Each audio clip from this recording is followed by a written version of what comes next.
The Texas night hides more than shadows. Out on its endless highways and backroads, people have seen things that defy explanation. Tonight we're back with 5 disturbing true encounters on Texas roads, Faller 19. From ghostly figures on desolate stretches to unexplainable terrors that stalk travelers in the dark, these are stories you won't forget once you've heard them. But before we begin, here's something strange. Most viewers make one huge mistake. They leave without subscribing. And by doing so, they miss out on the creepiest, spine-tingling tales that only the bravest dare to hear. Don't be one of them. Hit that subscribe button now. Because this road trip into the unknown is just starting, and the horrors waiting in the Texas dark are far from over. So tell me, where are you watching from, and what time is it there? Drop it in the comments, because on these roads the night never really ends, and neither do the stories. I braked and something wet climbed into my truck. That's the line that comes out first when folks ask. I don't mean it as a joke. I mean I felt the truck rock like a body had stepped onto the running board, and then the air went river cold inside the cab and smelled like the bottom of a cattle tank. If you want more than that, I can give it to you. But that one sentence is the whole thing boiled down. I'd driven the river road more times than I can count. FM 170 snakes between the cliffs and the Rio Grande, from Lajitas to Presidio, 2 lanes of asphalt pinched by boulders and thorn. By day, it's the prettiest ribbon of highway in Texas. Big Bend Ranch State Park on one side, Mexico just an arm's throw across the water on the other. By night, it's a throat cut into the earth. Your headlights make a tunnel and everything outside it is just teeth. That Saturday started normal. My cousin Joe was turning 30 and he wanted to do it right. Terlingua Ghost Town, the trading post. A mess of folding chairs in the dirt out back, mesquite popping in a wash tub and the band inside running through old border songs. I clocked, out late from the yard in Presidio, hands still gritty with dust, and hit 170 east a little after 9. It's about 50 miles to Lajitas on that road, give or take. But you don't measure it in miles so much as curves your brakes, remember. It took me a little over an hour because I wasn't trying to write my name on a boulder. The night had finally broken from summer. October out there means the heat lets go after dark, like the desert took a sip of water and exhaled. 65 degrees if I had to guess, dry as chalk. I rolled the window down and let that air scrape the day off me. The river slid along black and quiet, a low cold shine beside the shoulder. Coyotes yipped in the distance. Every now and then my headlights turned a prickly pear into something with a spine. Terlingua was alive when I pulled up. Somebody had strung cafe bulbs between the posts and the glow pooled yellow on the dust while moths batted themselves senseless. Joe wrapped me in a bear hug that smelled like mezcal and smoke. The band was pushing a polka through blown speakers. People were telling the same old stories that always come out after 10. About the highway patrolman who ignores folks hauling a deer strapped to a roof because he knows they're taking it to a church freezer.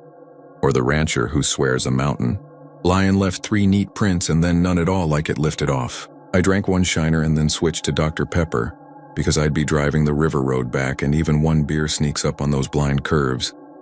Somebody brought a pecan pie from a church potluck in Study Butte and a plate of jalapeno sausage from a guy whose uncle made it over an Alpine.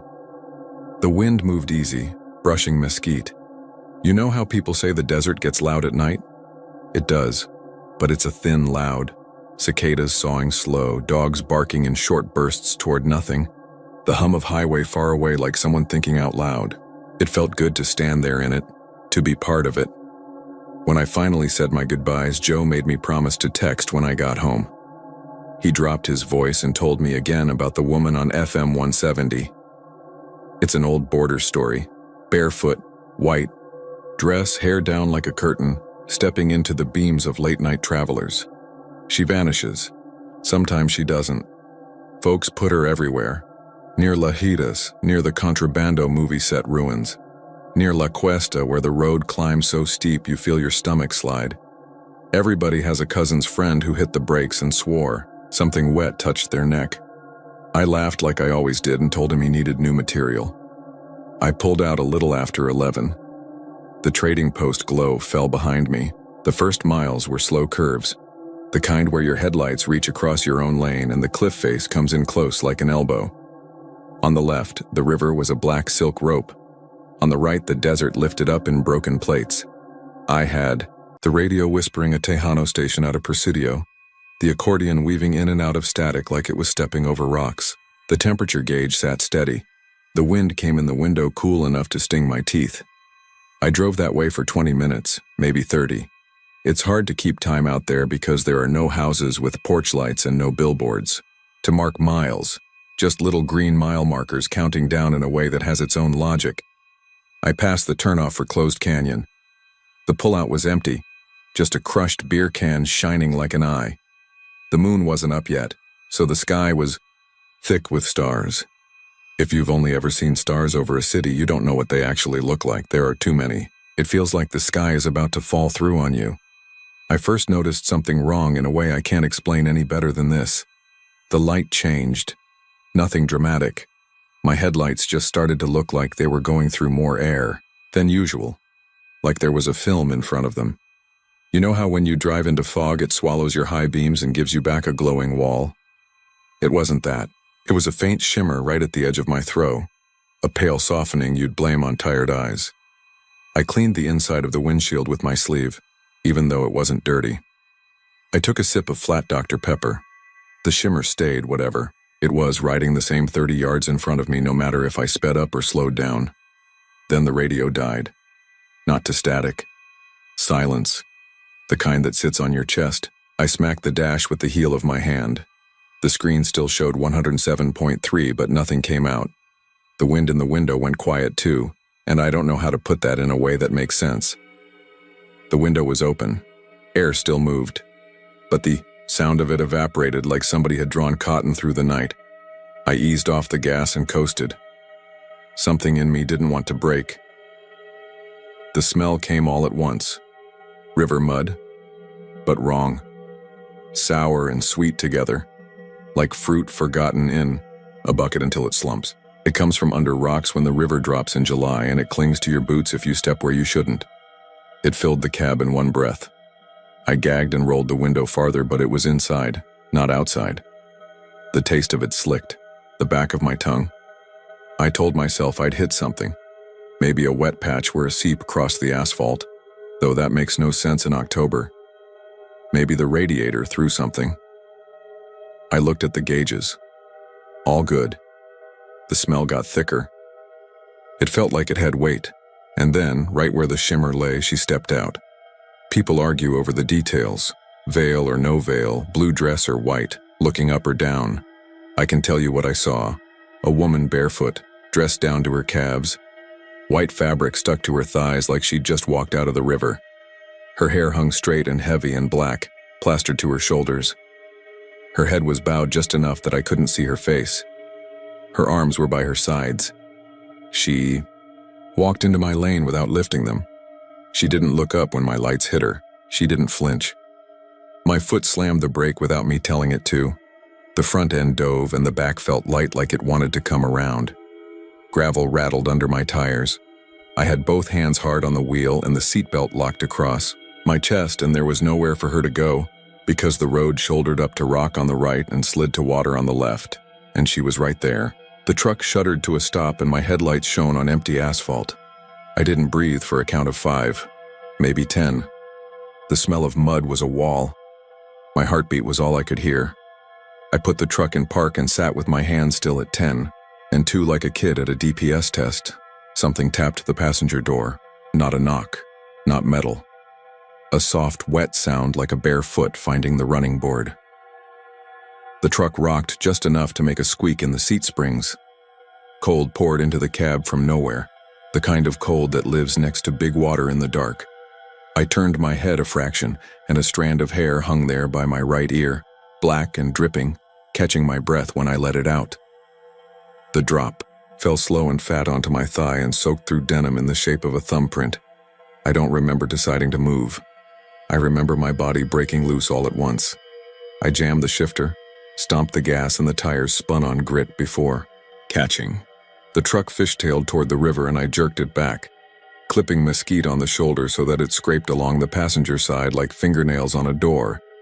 Then the engine was screaming, and the speedometer bent up past 60, and I was staring through a tunnel of light that only reached as far as I needed and no farther. The smell stayed with me for miles. It thinned, sure, but it didn't go. The radio hissed and wouldn't give me anything. Every time the road curved toward the water, I felt the truck ease, like a hand on the wheel that wasn't mine wanted to take us left. I drove, in the middle of the lane, and when another set of headlights finally showed after what could have been 2 minutes or 20, I blinked tears because it felt like a piece of the world had agreed to be normal again. The other driver, one of those white work trucks with a ladder rack, lifted his fingers 3 off the wheel the way people do out there.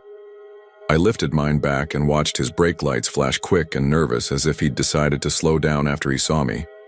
I didn't stop until Presidio. I don't think my legs would have let me. The first streetlight after so much black made me want to cry a little.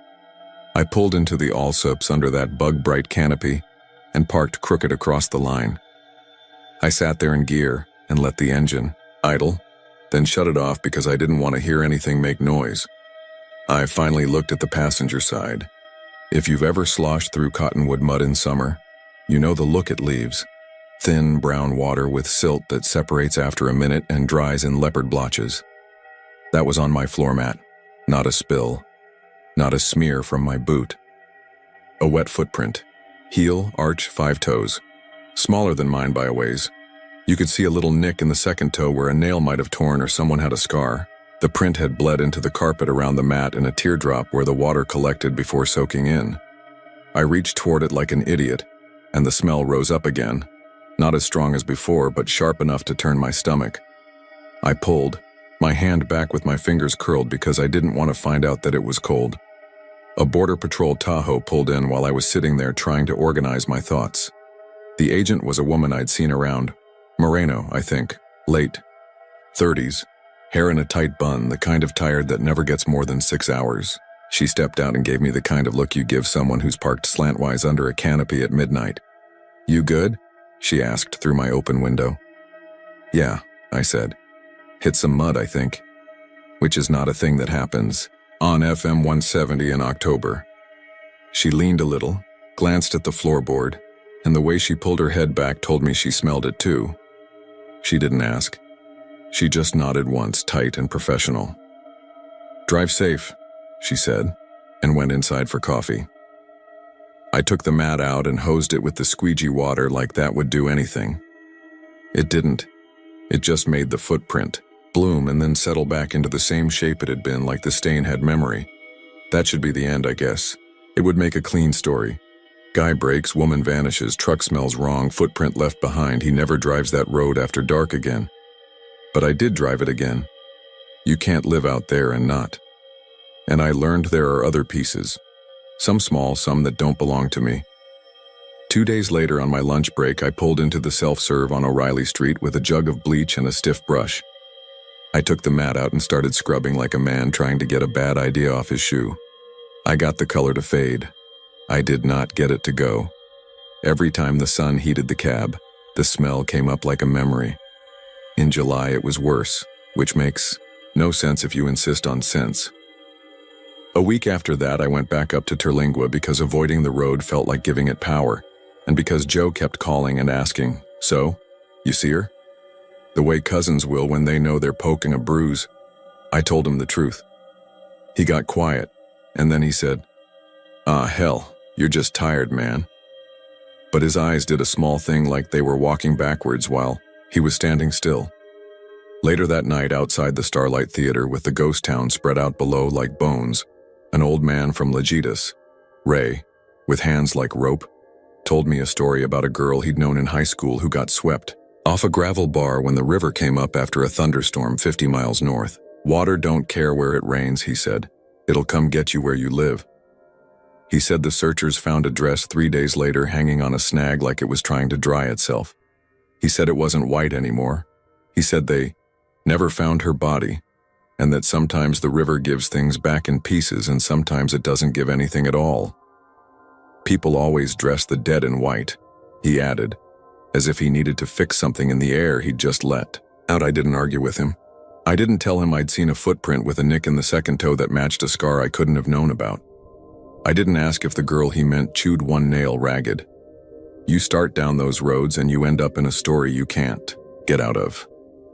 A month after that, I was coming back late from Alpine with a roll of barbed wire and a bag of cattle cubes in the bed, because life goes on even when you've seen it try to come apart. The sky was clear and the road was empty, and I found myself counting mile markers like garlic. At mile 31, green sign, white numbers, I felt the truck roll over something that shouldn't have been there. Not a pothole, not rumble strip. A key, soft give like a bag of feed. I braked and checked my mirrors and didn't see anything behind me. When I eased forward, the odometer ticked from 117,442 to 117,443, even though I hadn't gone more than half a truck length. That doesn't mean anything to a sane person. It meant something to me right then. It meant the world was not obliged to line up along my rules. Another time, somewhere between Contrabando and Las Cuevas, my phone lit up with a voicemail notification, even though you don't get service through that stretch unless you climb a ridge and stand on one leg. The timestamp said 11:47 p.m., same minute as the night I braked. I pressed play and heard river water and a woman breathing like she'd just run uphill. Then the message ended. I brought it in to show one of the tech kids at the yard, and he shrugged and said sometimes the network backfills old pings when it can. He was 22 and had never had to shoo hogs off a windmill at 2 in the morning. I nodded and let him have his explanation. Mine was heavier. I put the phone in the junk drawer and left it there until a new model made it obsolete. There's a deputy in Presidio, Cortez, who laughs too big but doesn't make you feel like the butt of it. He pulled up beside me at the All Sups one afternoon while I was pouring gas into a 5-gallon can for the mower. He squinted at the brown smear on my passenger carpet that no store-bought cleaner ever fully took. He said, "You hit the river?" I told him, "Not exactly," and he nodded like a man who'd heard that before.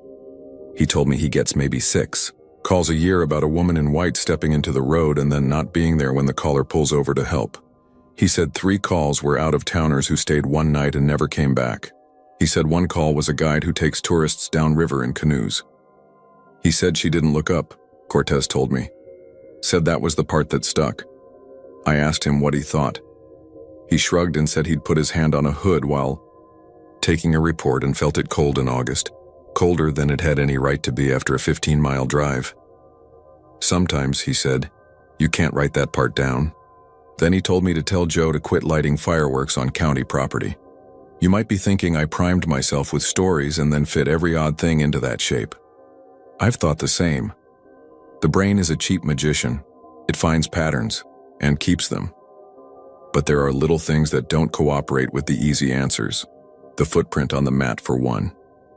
You can go out to my truck today and see it, years lighter, sure, but still not like any stain I've ever made.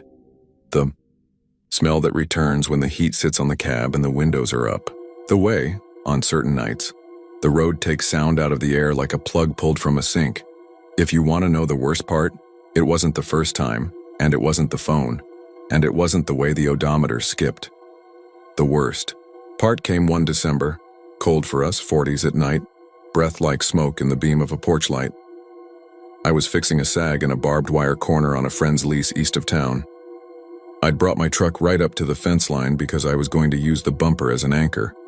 Wind had a knife in it coming down off the mesas. My fingers were stiff even with gloves on, and I was cussing the way men do when nobody can hear them but the dogs. I went to the passenger side to grab a new spool of wire. When I opened the door, the dome light came on and I saw the footprint fresh again. Wet and clean and perfect, as if somebody had just stepped out of the river and pressed their weight down to see how it fit. No track in the dust outside the truck, no water on the step, just the print and a single long hair laid across the mat, black as oil and kinked like it had dried in the wind.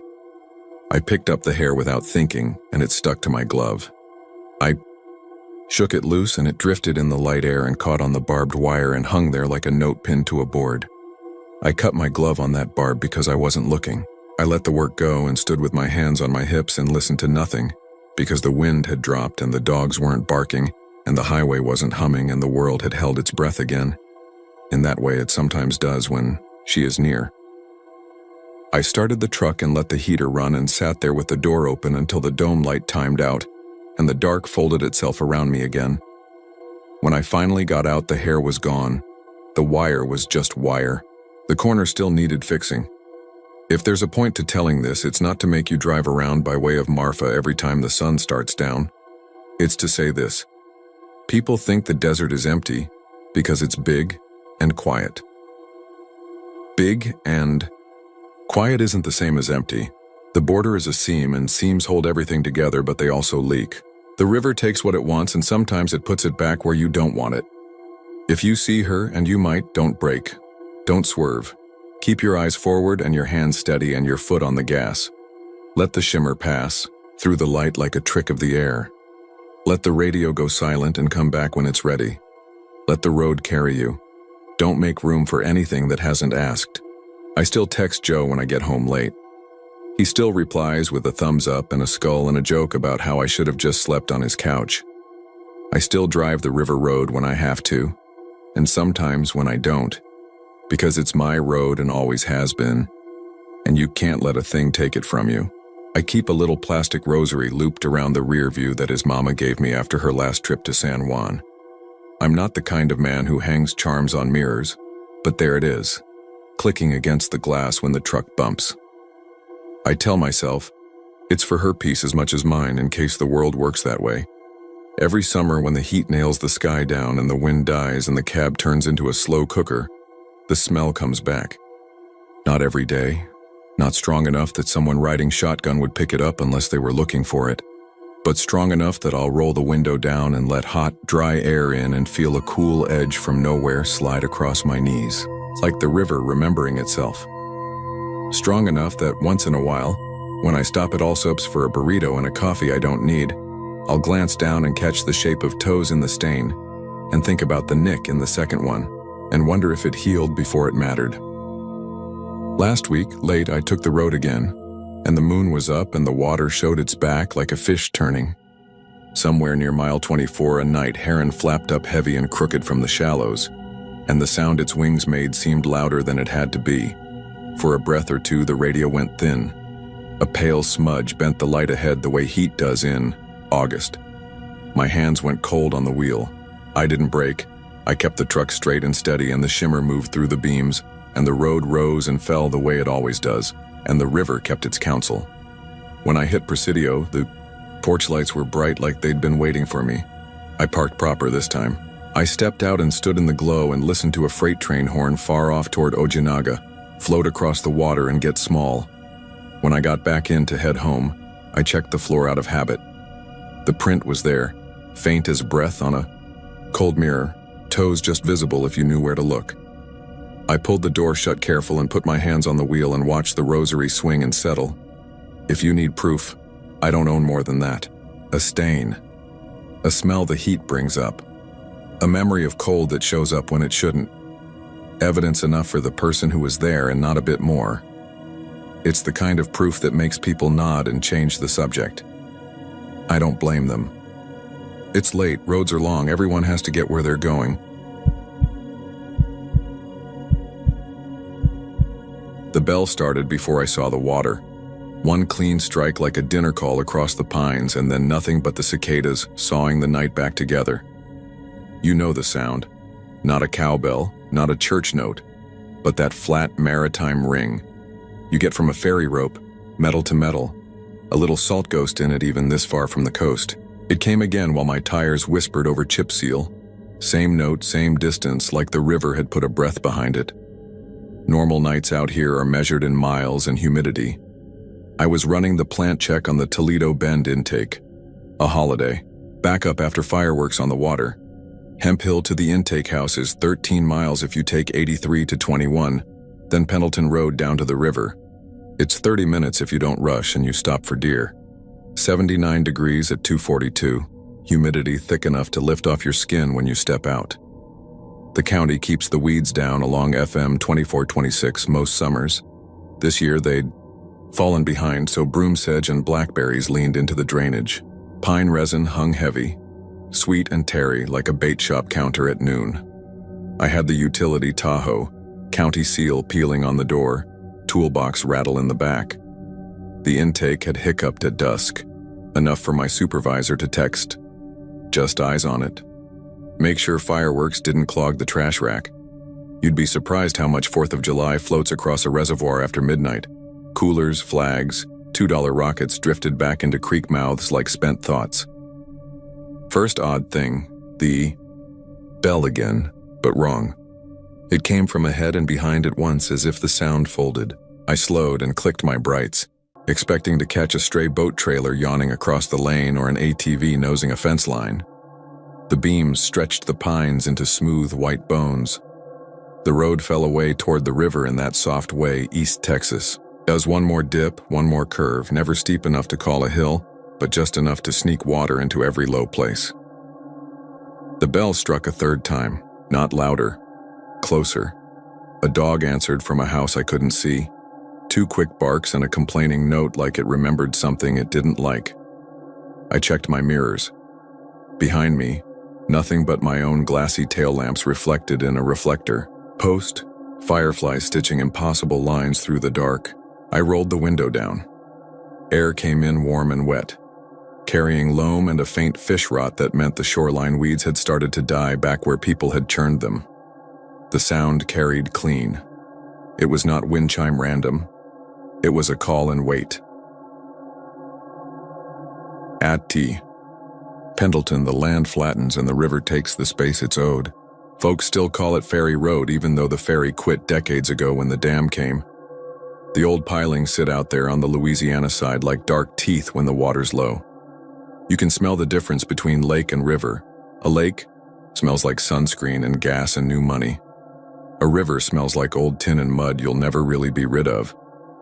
The intake house sits just upstream from the bridge, caged chain link, the big slanted trash racks holding back limbs and lost things. Eased down the last curve, headlights catching the green sign Pendleton Bridge, white letters flecked with pellet scars. A logging truck ghosted past heading west, empty bunks clanking, driver throwing me a 2-fingered lift of the hand. The bell answered that truck as if it were a question. Escalation starts small because that's how you let yourself keep going. First, the air went cool in a stripe across my face as if I'd walked into a grocery store freezer, then warm again. Second, my phone tossed in the cup holder, lit with a call. No number. Just Sabine lit where the caller name would go, which isn't a thing I have saved and isn't a thing anyone I know could spoof at 2 a.m. from the middle of a lake. I let it ring. It rang 3 times and stopped. I could smell wet rope now, sour and oily. There's a smell to rope that's lived its whole life in a river, tar and mildew and fish. It makes your fingers sticky even before you touch it. I pulled into the little gravel at the intake, killed the lights and engine, and sat with the cicadas chewing the dark into steady pieces. The pump house gives off a low mechanical thrum you feel more than you hear. Tonight it felt a half-beat slow, like a heart worrying. I took my flashlight and stepped out, gravel popping. Frogs gulped and restarted. Far downriver, somebody's outboard coughed, failed, coughed again. Above all of it, the bell marked out a patient measure. 1. Wait. 1. I checked the intake, first because that's the job. The rack was matted high with lily stems and firework sticks, some with the little paper cones still stubbornly bright in my beam. A plastic flag clutched to the grating like it wanted to be held. I let the rake down and pulled. A whole slicing sound of weeds parting, the metal teeth screeching just enough to make your molars complain. Sweat ran cold between my shoulder blades. When I heaved the mess off to the side, water sighed in, relieved, and the pump note stepped back to normal. Third escalation, the phone again, this time a voicemail ding. No service out there worth a cuss, but sometimes you get a miracle if a gust of wind lines up with a tower. I thumbed it open expecting some robocall. It was 6 seconds of water and a voice far off, not English, not Spanish, something Cajun broken, singing or praying on a single note. Then the bell hit close enough to scratch the metal of the chain link with its vibration. I tasted iron. You ask why I didn't leave. I wish I could hand you something brave or stupid. The truth is, I'd turned my back on the river once when I was 19 and a man drowned where I might have been useful if I'd stayed. He would have died anyway. That's what the game wardens and the pastor said, and time backs them up. But I learned the shape of leaving early. I walked the fence line, light panning, and found the gate open. I closed that gate with a chain and a City of Hemp Hill lock every time. I did it at dusk that evening, heard the chain complain, felt the lock sit. Now the chain lay slack, both ends on concrete like dropped string. The lock sat on the ground upright, the U-shackle canted, not broken, not cut. Open. I put the beam right on it and saw prints in the damp, bare, not boots, 5 small ovals, not quite human, like the pads of a raccoon except too long in the toes and too straight in the line. They led from the gate to the water and then were nothing. I picked up the lock. It was cold the way metal gets cold in air like this, and also cold like it had sat in creek shade all day. My thumb came away with a smear of something tarry and gritty. I brought it to my nose. Rope tar, river grit. I could smell that faint fish sour and a sweetness underneath you get from rotting lilies. My mouth filled with saliva like I was about to be sick. I hooked the chain and set the shackle. It clicked, and the notion I was inside anything useful dropped away. Ants ran a frantic letter across the concrete by my boot, then disappeared into the seam where the slab meets the dirt. Fourth escalation came as touch. The bell rope brushed the back of my neck. I know how that sounds. There is no bell rope at the intake. There is just me, a fence, the pump house, the river. But a coarse thing slid over the sweat line at my collar, dry and old, like the tail of a cattail if it were made of twine, and my skin drew up in a sheet. I turned with the light, already swinging, only my own breath. The light caught the plaque on the chain link. Sabine River Authority, stay clear of intake. The SRA sticker had a bubble under the R the size of a raindrop. It's been there for years. You can date the sign by the style of the phone number. I say these little facts because I needed them to prove to myself the world was still layered in the ordinary. Confrontation is where you choose what you'll be ashamed of later. I walked down to the water. The bank slopes gradual, muck grabbing at your boots if you aren't careful. Willow roots stitched the edge. The lake lay black and smooth. Somewhere on the Louisiana side, a porch light held a perfect coin of itself in the water. You don't get to call and not say, I said, words small, shameful in my own ears. If you need something, say it, or I'm going back to town. Something answered, but not in words. The water moved in a rectangle, as if something long and shallow had displaced it, an old scow nosing out of nothing. The surface swelled without a wake. I stepped back because my body didn't want to be where it was. Then, ferry chain. I heard it the way you hear a memory. Links rising through water, the wet slap against wood, the scrape as a wheel takes weight. The bell struck once. Close enough I flinched. People will say wind. They will say a gar rolling. They will say the lie that helps them sleep. I don't want to take that from anybody. I'll tell you what my light found. A line in the water, bright with silt, from my boot toes out 6, 8, 10 feet, where nothing should hold a straight edge. It looked like a shadow of a thing that wasn't there. The way a rope leaves a line in mud long after you pull it.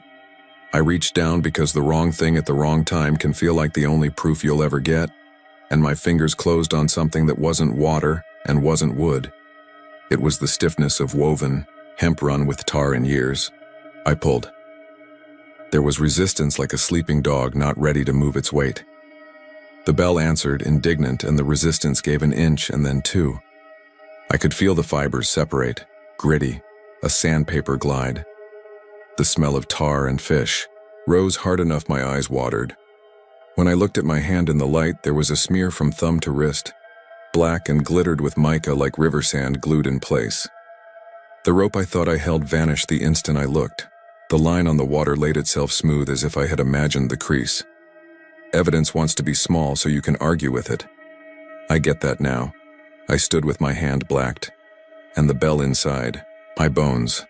I said, okay, not to the river, not to myself, but to something old that decided I was enough of an audience. Then I did the only thing that felt like a right thing. I took my county knife and shaved a little sliver of that smear from my wrist with the edge like lifting a tick. It came away with the texture of dried pine resin, only heavier, and it stank like a net left in August sun. I folded it into a piece of gum wrapper and put it in my shirt pocket.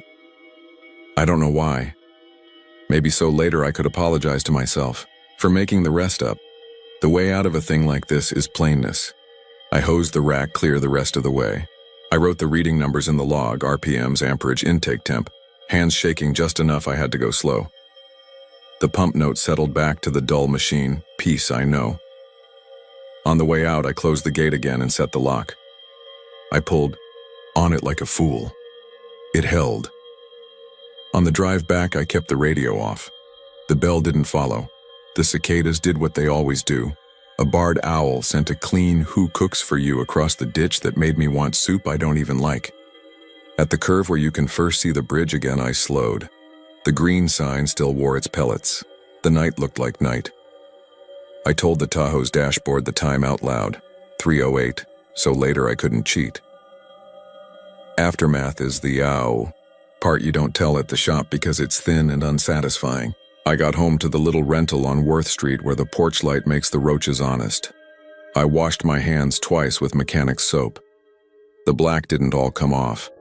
Under the porch light, the residue shined with a scale shimmer, like fish or mica plate. It took 2 days to leave my skin. The gum wrapper lives in my freezer now, tucked inside an old film canister because that's what I had. When I crack it, the house smells like rope and lilies until the cold mutes it again. A week later, I went down to the county records to satisfy myself. I pulled the old file on Pendleton, news clippings, a black and white photo of the ferry, chain rising from brown water, a truck with white walls nosed on deck. The caption said 1966. The article said the bell could be heard at the courthouse on still mornings. I took a picture of the picture and went home to talk myself out of the part where my phone said, Sabine at 2:42 a.m. That call never shows in the log.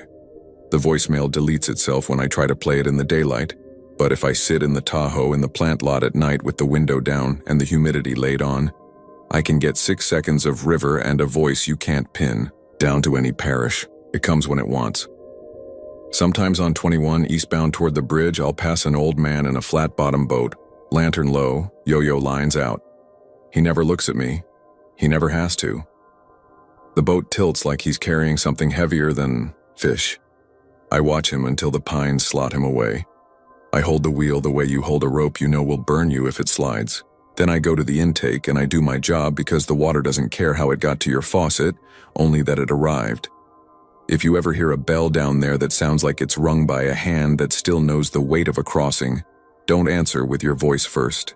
Say the miles, Hemphill 13, Bridge 2.9, Intake 2. Say the weather, 79 and sticky.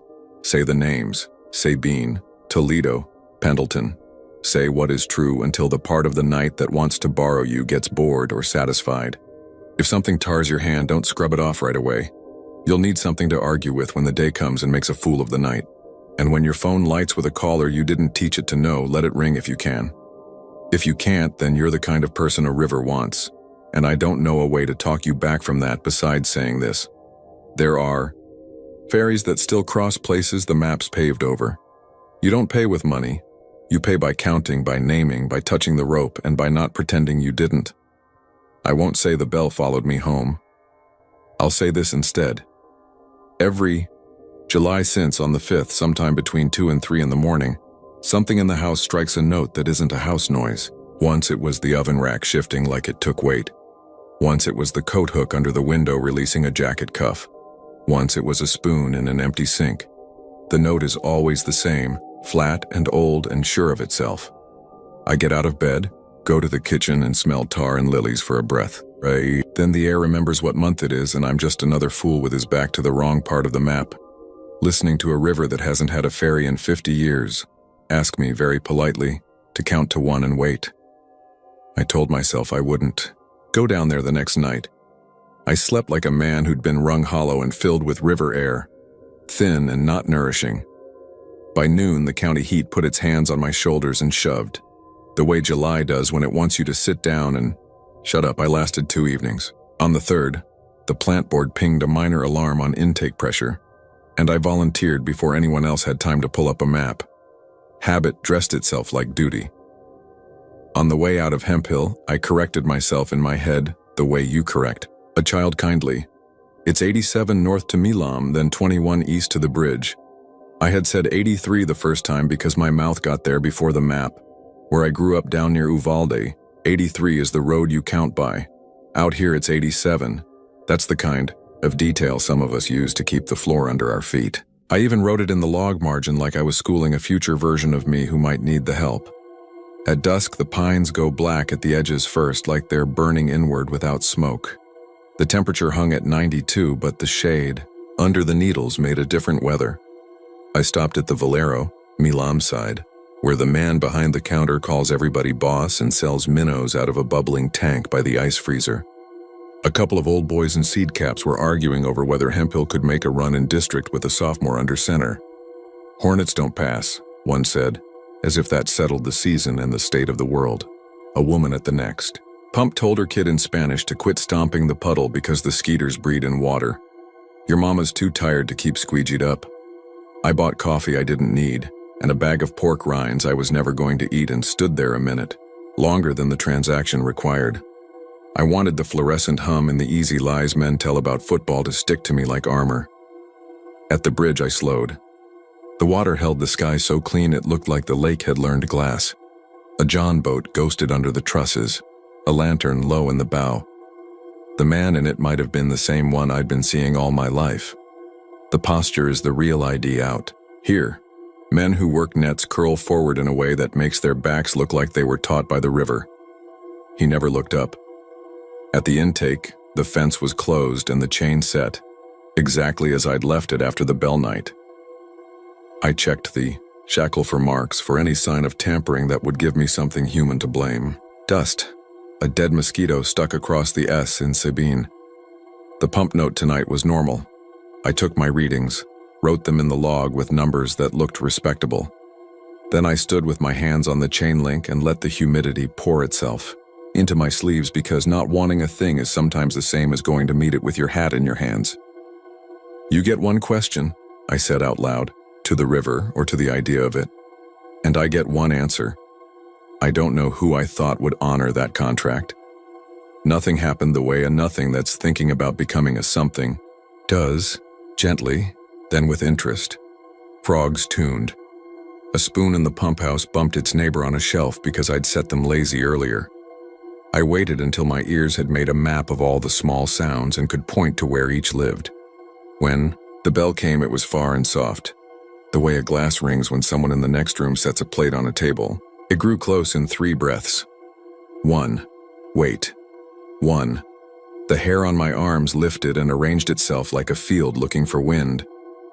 Did you drown? I asked. It was a stupid question. It was a child's question. It was the question a man asks when he has brought himself to a river and doesn't know what he came to carry.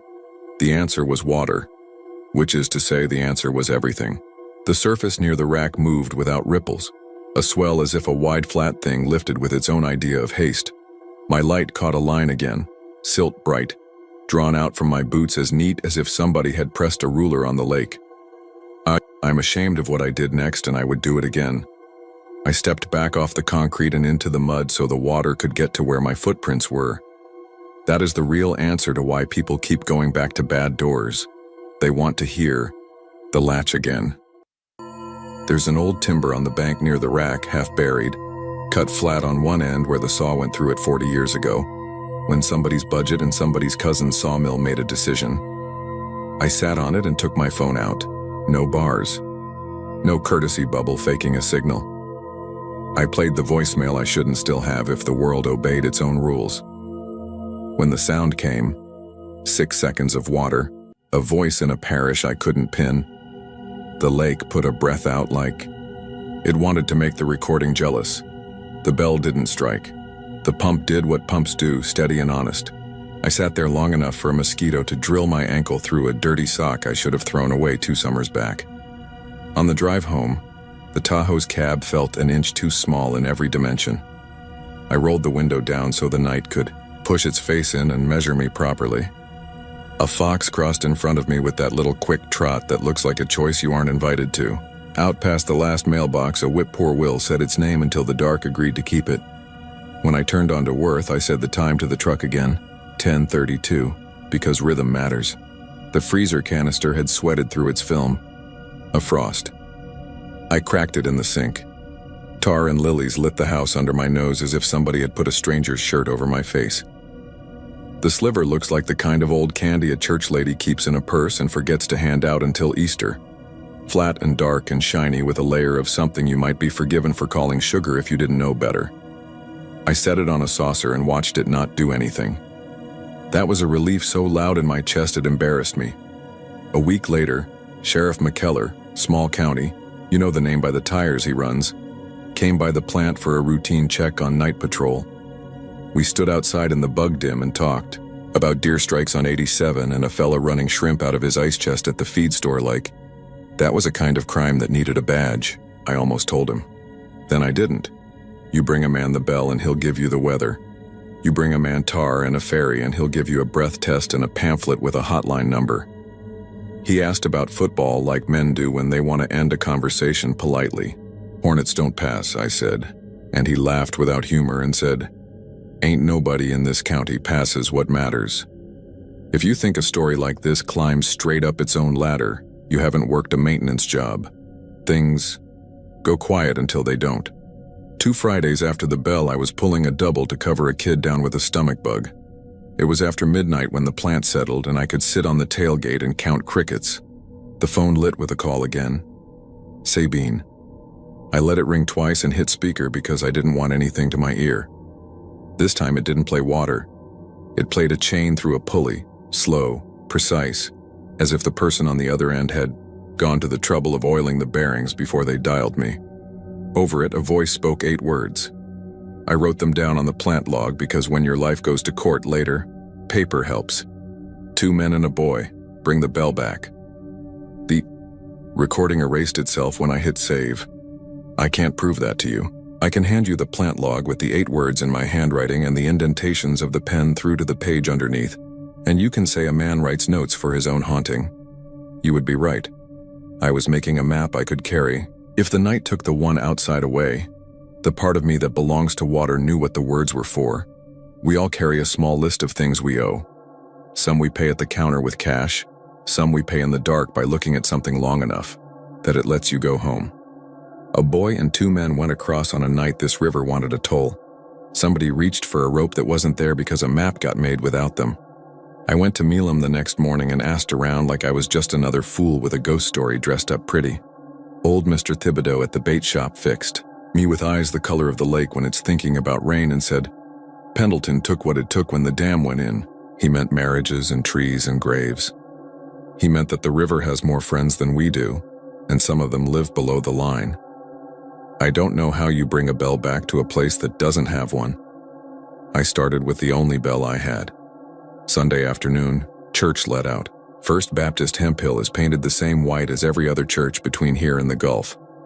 I stood after the amen and the handshakes and asked Brother Wayne if I could borrow the handbell they use for the nursery. He looked at me like a man who's been asked to loan a shovel right before the kind of rain that digs its own ditches. For the shut-ins, I lied, which wasn't a lie exactly. He let me take it with the stipulation it'd be back Wednesday. I told him I'd put it in writing. No need, he said, which in this county means you are now carrying something with a name and can hurt that name by being sloppy. At midnight, I parked at the intake, the bell wrapped in a towel beside me on the bench seat like a baby I didn't know what to feed. I opened the fence and went down to the water with the towel under my arm and my light in my hand. The night had that clean, rinsed feel after an evening shower. Frogs announced rain like they'd earned it. I set the bell on the concrete. Hand left a wet oval on the towel where my palm had been. You get what I can carry, I said. Then I rang it. The sound went out and came back thin, the way small metal does in big air. It didn't shame me the way I expected. It didn't please anything either. I rang it again, slower. On the 3rd strike, the lake moved in that flat way. No ripples, just a shape pressing itself upward. The chain sound came not to my ear, but to the bones at the back of my head like a dentist's drill you can't talk yourself away from. I set the bell on the concrete because my hand did not want it anymore. "Take it," I said, a line I didn't know I had in me. "Take this and let the boy loose." It is hard to tell the truth about the next minute because telling it wrong makes it smaller and telling it plain makes it worse. The bell slid on the concrete without a hand toward the water, a slow scrape as if a child in a pew was inching along the bench to be under his mother's arm without calling attention. It reached the edge and tipped. The towel dragged after it, and then the towel stopped as if caught on nothing. The bell went under. The water didn't splash like it should have. It closed over the metal in a clean lid, and the sound that came up through it was a single perfect note that turned the hair on my forearms into trees. I turned to leave because a man knows when he's handed over something he wasn't strong enough to carry, and the merciful thing is to walk away before he sees whether the trade was fair. 3 steps up the bank, a voice behind me said, "Don't forget the boy." And for a second I was 9 in a boat again, and my uncle was laughing because I'd almost left the stringer of bream tied to the stump. I looked back. The towel lay on the concrete. Something had printed itself into it. I put the light on it and stood there until my knees remembered they were allowed to work. It was a wet outline of a hand, but not a hand I could match to any I've held in this life. The palm was too narrow and the fingers too long and too close together, as if the bones had learned a different prayer. It dried while I watched. When I picked the towel up, my skin prickled where fabric met wrist, and I smelled tar and lilies like I had stuck my head in the freezer. Wednesday, I returned the towel, and no one asked why it smelled like the reservoir. The bell I couldn't return. It did not come up. I wrote a check to First Baptist for the price of a handbell and a little more besides. The memo line says, "Youth Fund, because you don't write what you mean in that small space." Brother Wayne shook my hand and said, "Bless you," in a voice that promised me he knew nothing and would save my face by never asking. After that, the phone did not light for a month. The freezer did what freezers do. The plant ran like a man who has learned to take his pills and quit lying to his doctor. I let myself be the kind of person who tells the same joke about the hornets not passing because it fit in the space where the other thing wanted to live. When the call came back, it came at 2:42 a.m. on August 5th. 1 month to the minute if you're the sort who straightens the edges of paper before you hand it in. Sabine. 8 rings this time. Then the message. Water. Chain. The same voice. Or a cousin to it, close-mouthed and practical. Left side, shallow, don't step down. That was instruction, that was warning. It was also permission. I drove. Milam slept the way small towns sleep. 1 porch light on every other house. 2 dogs working out an old argument in the space between them. A freight train moaned far off to remind everyone in 3 counties that steel has its own calendar. The bridge was a dark rib across lighter dark. I parked on the Louisiana approach because the shoulder's wider there, and because crossing over to make a Texas problem into a Louisiana one felt like the kind of joke the river might enjoy. I took a John boat from a friend whose trust I hadn't earned and whose forgiveness I might never need, shoved off with a cheap oar that flexed in the middle, and let the boat take the slow drift west. I kept the lantern low. Light on water is a language that says different things depending on who's reading it. Halfway to the Texas slope, the lake went shallow under me like a hand lifting. I could see stumps the Corps never pulled, their tops planed by decades of boats. The left side, my left as I faced Texas, held a stripe where the bottom came up. Quick, a pale rail bed of silt as straight as any highway. "Don't step down," the voice had said, and my heel leaned toward doing it because that's how we're built. I shipped the oar, let my hands float above the gunnels, and watched the water ask me if I meant it. A wind came up out of nowhere, cool, lake bottom cool, and pressed against my face. The boat pivoted an inch, then another, around a point. That wasn't there. The chain sound rose from under me as if I had laid the boat on a bell's tongue. Slow, precise, the kind of sound that makes you check your pockets for tickets. I said out loud because a man will always make rules when he's frightened. "I'm not stepping down, you can ask something else." The water shivered. I don't mean ripples, I mean it got fainter in color like it was thinking about becoming air. Something under the boat, flat, wide, and not in a hurry, shifted to the right. My knuckles went white on wood. Then I smelled roses where there are no roses in late August on a lake like this, and under that the faint sugar rot of styrofoam. Coolers left out too long. Somewhere behind me a dog barked and chose not to bark again. Evidence is never what you wish for. When I came into the Texas bank and dragged the boat up on clay, the inside of the hull bore a black streak, bow to stern, perfectly straight, exactly where a chain would kiss if a chain you couldn't see decided to show you it was there. It wasn't oil, and it wasn't mildew. It was the same tar smell mica grit smear as the sliver in my freezer, only fresher, as if the river had cut itself on me and wanted me to brag about it. I ran my thumb along it and it came away shining, and my thumb smelled like the night that had just left. I didn't wipe it. I didn't need more proof. I needed a way to carry the proof I had. If you're waiting for a body, I can't give you one. No divers, no deputies on the bank, no crying women or men with their hands on their heads doing the math of guilt in public. The toll had been paid a long time ago, if that's even what we're calling it.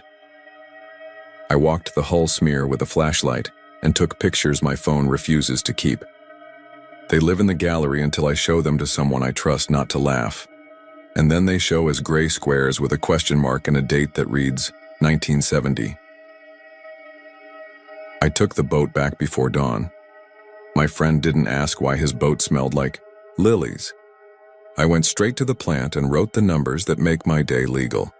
I did the small righteous things you do to balance the ledger you've invented. Fixed a winding bearing with oil I should have applied last week. Zip-tied a run of conduit I'd been ignoring. Refilled the first aid kit with Band-Aids that weren't yellowed the color of old teeth. I was a good steward in all the small daylight ways because the night had let me come home without taking my left foot for stepping wrong. When football started, the Hornets still didn't pass. The quarterback's mama works at the clinic and told me at the pump that he hears ringing in his ears before snap count sometimes. It ain't tinnitus, she said. Doctor says he's fine.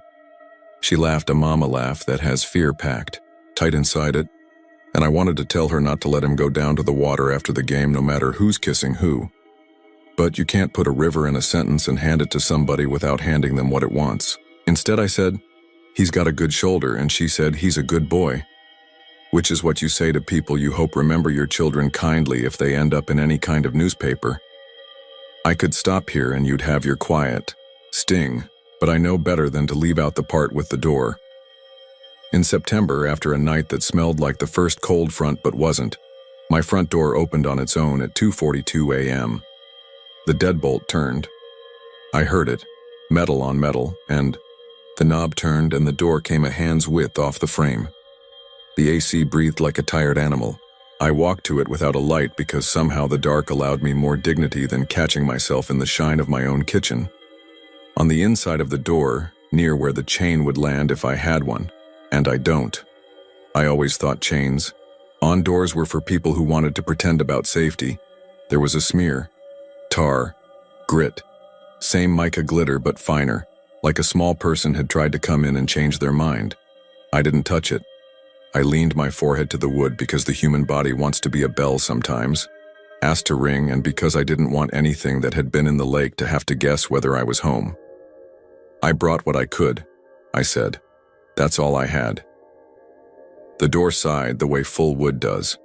A coyote sounded off deep, deeper than the houses, lost in a stand of pine where nobody goes because the ground keeps a man if he's careless. The deadbolt turned back on its own. I didn't even pretend I'd imagined that.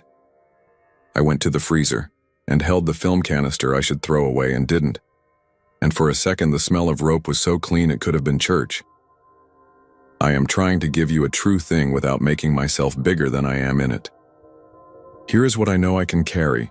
There was a bell, there was a chain, there was a boy and two men, and there is a smear on a towel that nobody in the nursery noticed when they used it to dry little hands.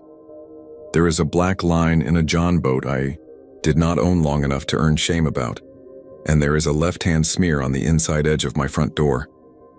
There is a freezer that holds a sliver that keeps its smell like a promise. And there is 2:42 a.m., which is a church service the river holds for the kind of people who don't pass. If you go down there looking for the bell, you'll find water that behaves and water that doesn't, the same way men do. You'll find a bridge that knows all our weight by now and doesn't mind it. You'll find a county where the football team runs the ball because everyone knows the shortest distance between 2 points still goes right through the soft part of a man. If your phone lights with a caller, you didn't teach it, and it says, "Say bean, let it ring if you can. If you can't, count to 1 when the bell tells you and keep your left foot where you can see it. And if you come to my door at 2:42 a.m. and it opens for you, leave your handprint where I can see it and take nothing but the towel. I will understand. I will say the names. I will not pass."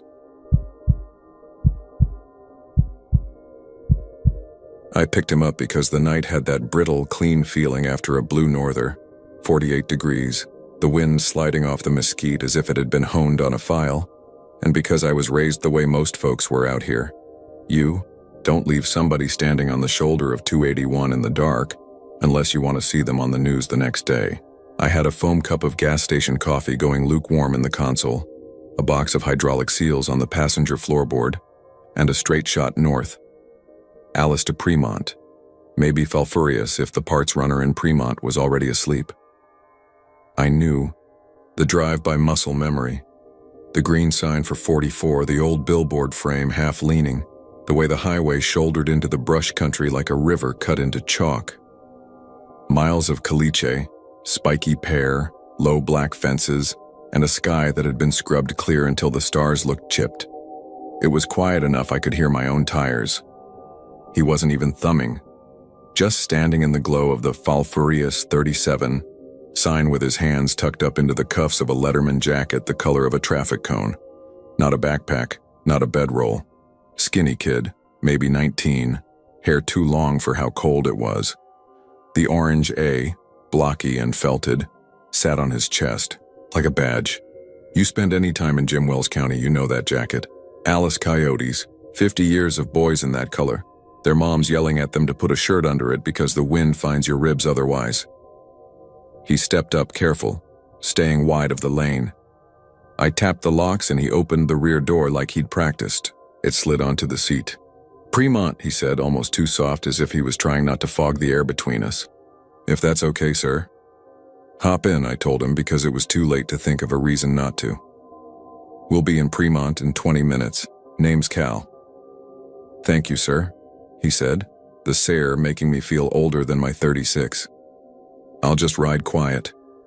When he clicked the belt, it sounded loud in the cabin. The belt webbing creaked like old canvas. In the rear view, I caught the edge of his cheek, the jacket collar, his breath blooming in a soft cloud and disappearing. I cranked the heat toward the floor, the vents hissed. The cabin smelled like coffee and vinyl, and under that, a faint wet mineral smell I couldn't place, like the drip off a culvert after a winter mist. I took us up to 73, the white posts ticking past in a steady metronome. Normal. Nights there's company on 281 even after midnight. Oilfield hands dragging home, Border Patrol SUVs prowling the median, grain haulers pressing their luck. That night it was me and the kid and a few red eyes at taillights so far away they might have been Mars. The wind had cleaned the world. Every radio station fizzed out to static. I left it off. "Cold one for December," I said because I didn't know what else to say, and the silence had its own weight. "We don't get too many of these down here." He nodded. In the mirror, I saw his mouth twitch like he was almost going to smile. "It won't last," he said. "Doesn't ever." We passed the turn for Ben Bolt, the little sign for Palito Blanco, and the lights of a farm I'd seen 100 times but could never place on a map. The moon had thinned to a shaving. A coyote yipped far off, high and joking, and another answered, like he was tired of the bit. There's a certain sound the tires make when the road goes from newer asphalt to older, the humming gait changing just enough you feel it in your ankles. We hit that seam and my coffee rippled. His breath clouded again, a steady little ghost. That's when I noticed the first odd thing. If you can call something odd when you already know you're going to tell the story 15 different ways to see which version helps you sleep. We came alongside the little cemetery near the tracks south of town. You know it when you see the chain link fence and those solar crosses winking in the dark. And he turned his head to look, the way you do when your auntie's resting somewhere, and you can't not say hello. But his face in the mirror didn't change when we went past the last glowing cross. It stayed lit. like a windshield glare that didn't know it should be gone. I adjusted the mirror and the light skated, then settled. I told myself it was just the dash reflection. Clean glass does strange things on dark nights. You a coyote? I asked because that jacket was 80% of him. Was, he said. Defense? Sometimes, he said, and I could hear a smile in it. I ran when they told me to. You, got folks in Fremont? He nodded again, slower. My Tia, she'll be waiting. The wind slid under the car like a knife under hide. We hit a stretch where the highway runs close to the rails, and though there wasn't a train in sight, I caught the faint iron smell you get when something heavy has been running hard. I cracked my window to shut it out, and the cold smacked my teeth. When I rolled it back up, I heard, soft like a fingernail on plastic, the scritch of the rear door lock trying itself. I thumbed my lock. The light popped on and spilled across the vinyl. Pale bench, the smear where my niece had dragged a candy wrapper last week. The boys' knees in their dark jeans. The orange letter in 2 clean triangles because the middle was in shadow. The light clicked off when I hit 75. He didn't shift. He kept one hand on the belt and one pressed against his thigh like he was keeping something in his pocket from sliding out. The wet mineral smell lifted a little, replaced by a cut grass note, as if someone had opened a walk-in cooler full of chopped cilantro. You think you're making that kind of thing up later, but I remember it because it made me hungry in an immediate animal way. By the time we passed the Ben Bolt Palito Blanco school sign and those big field lights that are never all the way dark, the air in the cab had gone cold again, not just Christmas Eve cold, not even deer blind cold. Cold like a freezer left open. My breath started to bloom like his. I thumbed the heat up out of reflex and put my palm close to the vent. It was blowing hot. My fingers stung with the contrast.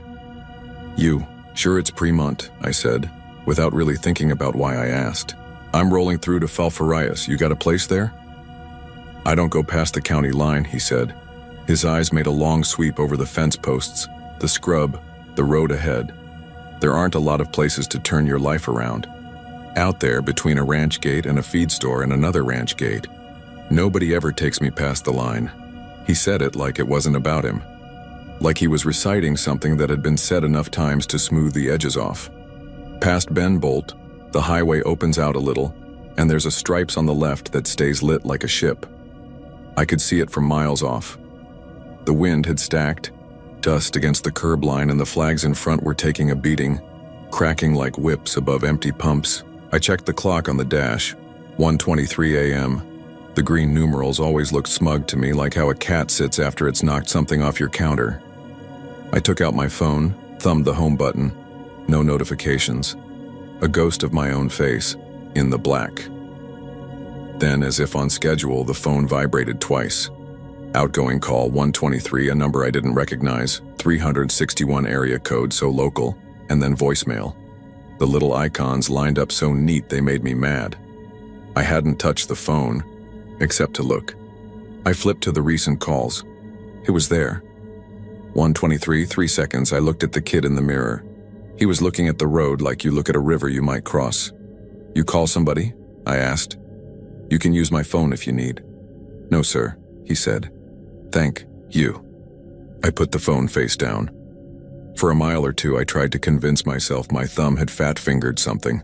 The highway hummed, the fences went by like a slow zipper, and the sign for Fremont started to grow out of the dark. City limit. Pop.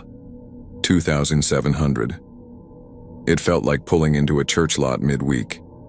All the lights were there, but the bodies were missing. We slid past the Dairy Queen, the empty car wash stalls, the dark feed store with its mural of a steer watching the night like he knew it owed him money. I slowed to make the right into the stripes. Somebody had to be working, even this late. And the kid leaned forward so slightly I wasn't sure I'd seen it. Where do you want? I started. He touched the belt button and it released. The click was soft, like a bead falling into a dish. I eased into the parking lot and came to a complete stop because I'm the sort of person who worries about rolling while a passenger opens the door. I put the car in park. The dome light came on. The seat behind me was empty. The belt lay across the cushion, the tongue still turned sideways as if it had popped against someone's thigh. There was a dark oval on the vinyl like a damp handprint where a shoulder would have pressed. I stayed exactly the way I was, both hands on the wheel, and listened. Far away. Coyotes fooling around with a call and response. Near. The flag ropes slapping metal poles. Closer. The snick of the hot engine cooling. My own heart, like a boot heel in a gym. I told myself he'd rolled out quick and silly just to scare me. I told myself he was faster than I was. I told myself I was going to see him by the ice cooler, head down, hands jammed back into his sleeves, and I was going to laugh and tell him not to mess around like that. He'd get killed playing with doors. I yanked the handle, swung my door open, and climbed out into that cold that lived in your teeth. If you've been to that Stripes around 2 in the morning, you know you can hear the highway like the ocean when the wind comes right. I did a slow circle. The lot was empty except for a white work truck with a ladder rack and the Coca-Cola truck that makes you think about its driver's life. He was probably asleep in the cab, capped down because there's no good time to deliver drinks. The only footprints in the powder of dust were mine, the big blocks from my Red Wings. No light. Shift, that would be a person moving. No shadow where a shadow shouldn't be. When I looked back through my rear passenger window, the oval on the seat was still there, turning paler by the second. "¿Qué pasó, jefe?" the clerk said when I went in. He had a thin mustache and a hoodie with HEB red showing under it, a beanie pulled low. He was writing something on a clipboard like he knew if he stopped, the store would vanish. "You see a kid come in right ahead of me?" My voice sounded wrong in my ears. "Orange, jacket, skinny." "Nah." He tipped his head side to side to check the corners of his vision. "Only you and the river of God's mercy out there, cold as church marble." He grinned, quick. "Coffee's fresh." I poured one because it gave my hands something to do. I was the only customer. The heater rattled dust out of the vents that smelled like every truck stop from Laredo to Beaumont. The clerk asked me if I wanted to add a colache for $1. I didn't trust my mouth enough to answer right away. When I set the cup down to grab my wallet, my phone buzzed again. New voicemail. Same unknown 361 number. I put the phone to my ear. The message was 7 seconds of road noise and breathing. Not heavy breathing, not prank breathing. The ordinary, kind that comes from someone looking out a window they're not sure they should be looking out of. There was a word at the end that might have been Tia, or might have been nothing. "You okay?" the clerk asked. "Yeah," I said. I didn't believe me either. Fremont isn't big enough to get lost in. I made a slow loop on the side, streets, past the water tower that has always looked like a dinosaur egg to me, past a row of houses with chain link and Santa lights that had been there long enough to blur into each other, past a dog that came 4 steps off his porch to tell me I wasn't welcome and then reconsidered. I stopped at a narrow street where a train crossing cuts the road and watched the red lights blink without a train to earn them, and I saw it again. A pale glow in the rear view that didn't belong to anything in front of me. I turned to look, directly. Seat. Belt. A smear where a shoulder had been. Nothing else. The smell of damp caliche and now a clean undertone like laundry singed in sun. I don't know why I did what I did next. I should have driven home. I should have said a prayer and dropped it on the side of the road like a busted hubcap. Instead, I went north. The highway between Fremont and Falfurrias is a long accordion of fences and brush and gates that lead to places you never see from the road. The stars crowd low. When the wind is right, the Border Patrol checkpoint throws its light up into the sky like a county fair, a dome of artificial day that looks illegal. I could see that glow from miles out, yellow and humming. I told myself the kid had said he never made it past the county line, which sits just south of the checkpoint. And I told myself that was a challenge. And I told myself, challenges are for boys in jackets and not for men driving parts alone at 1:30 in the damn morning with somebody's breath still hanging in the cabin. The closer you get to that checkpoint, the stranger, the traffic. Semis like apartment buildings rolling side by side. A rancher in a 1-ton with a dog trying to crawl onto his lap at 68 miles an hour. A sedan so loaded down with Christmas that the bumper kisses sparks off the road. I eased in with the rest. The K-rails forced the highway into lanes. The lights made everyone look like they were caught mid-confession. I rolled my window down and the cold bit my ear. Ahead of me, a canine handler walked his dog in a figure 8, the animal alert, bay-colored, eyes like buttons. The handler's breath smoked. The dog's didn't. "You traveling alone?" the agent at the booth asked. He leaned down into my window and his flashlight made my cab a snow globe of dust. "Yes, sir," I said, with my mouth. With my eyes, I looked at the mirror where the pale glow had been, and it wasn't there. The belt lay flat. The smell had dimmed to a memory of wet. My own breath looked ridiculous in that bright light. The agent nodded, flicked his light at the back seat automatically, and froze for one heartbeat too long to be nothing. It wasn't a big freeze. If you hadn't watched men at checkpoints watch people for a living, you would have missed it. "You have a good night," he said. He tried to make it sound ordinary and almost did.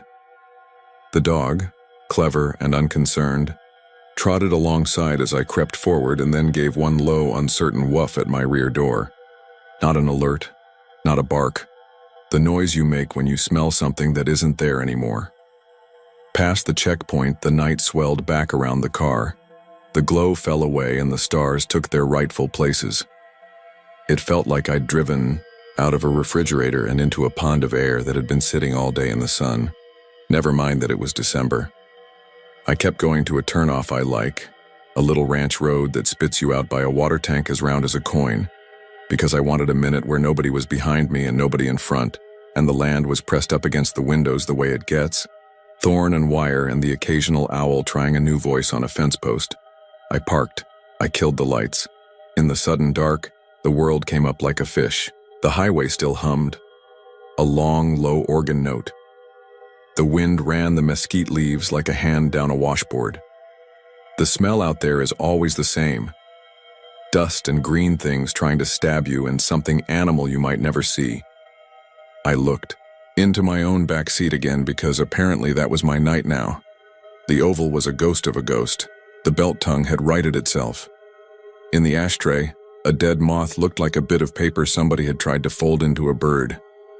I don't know why I noticed that. My phone buzzed, same number.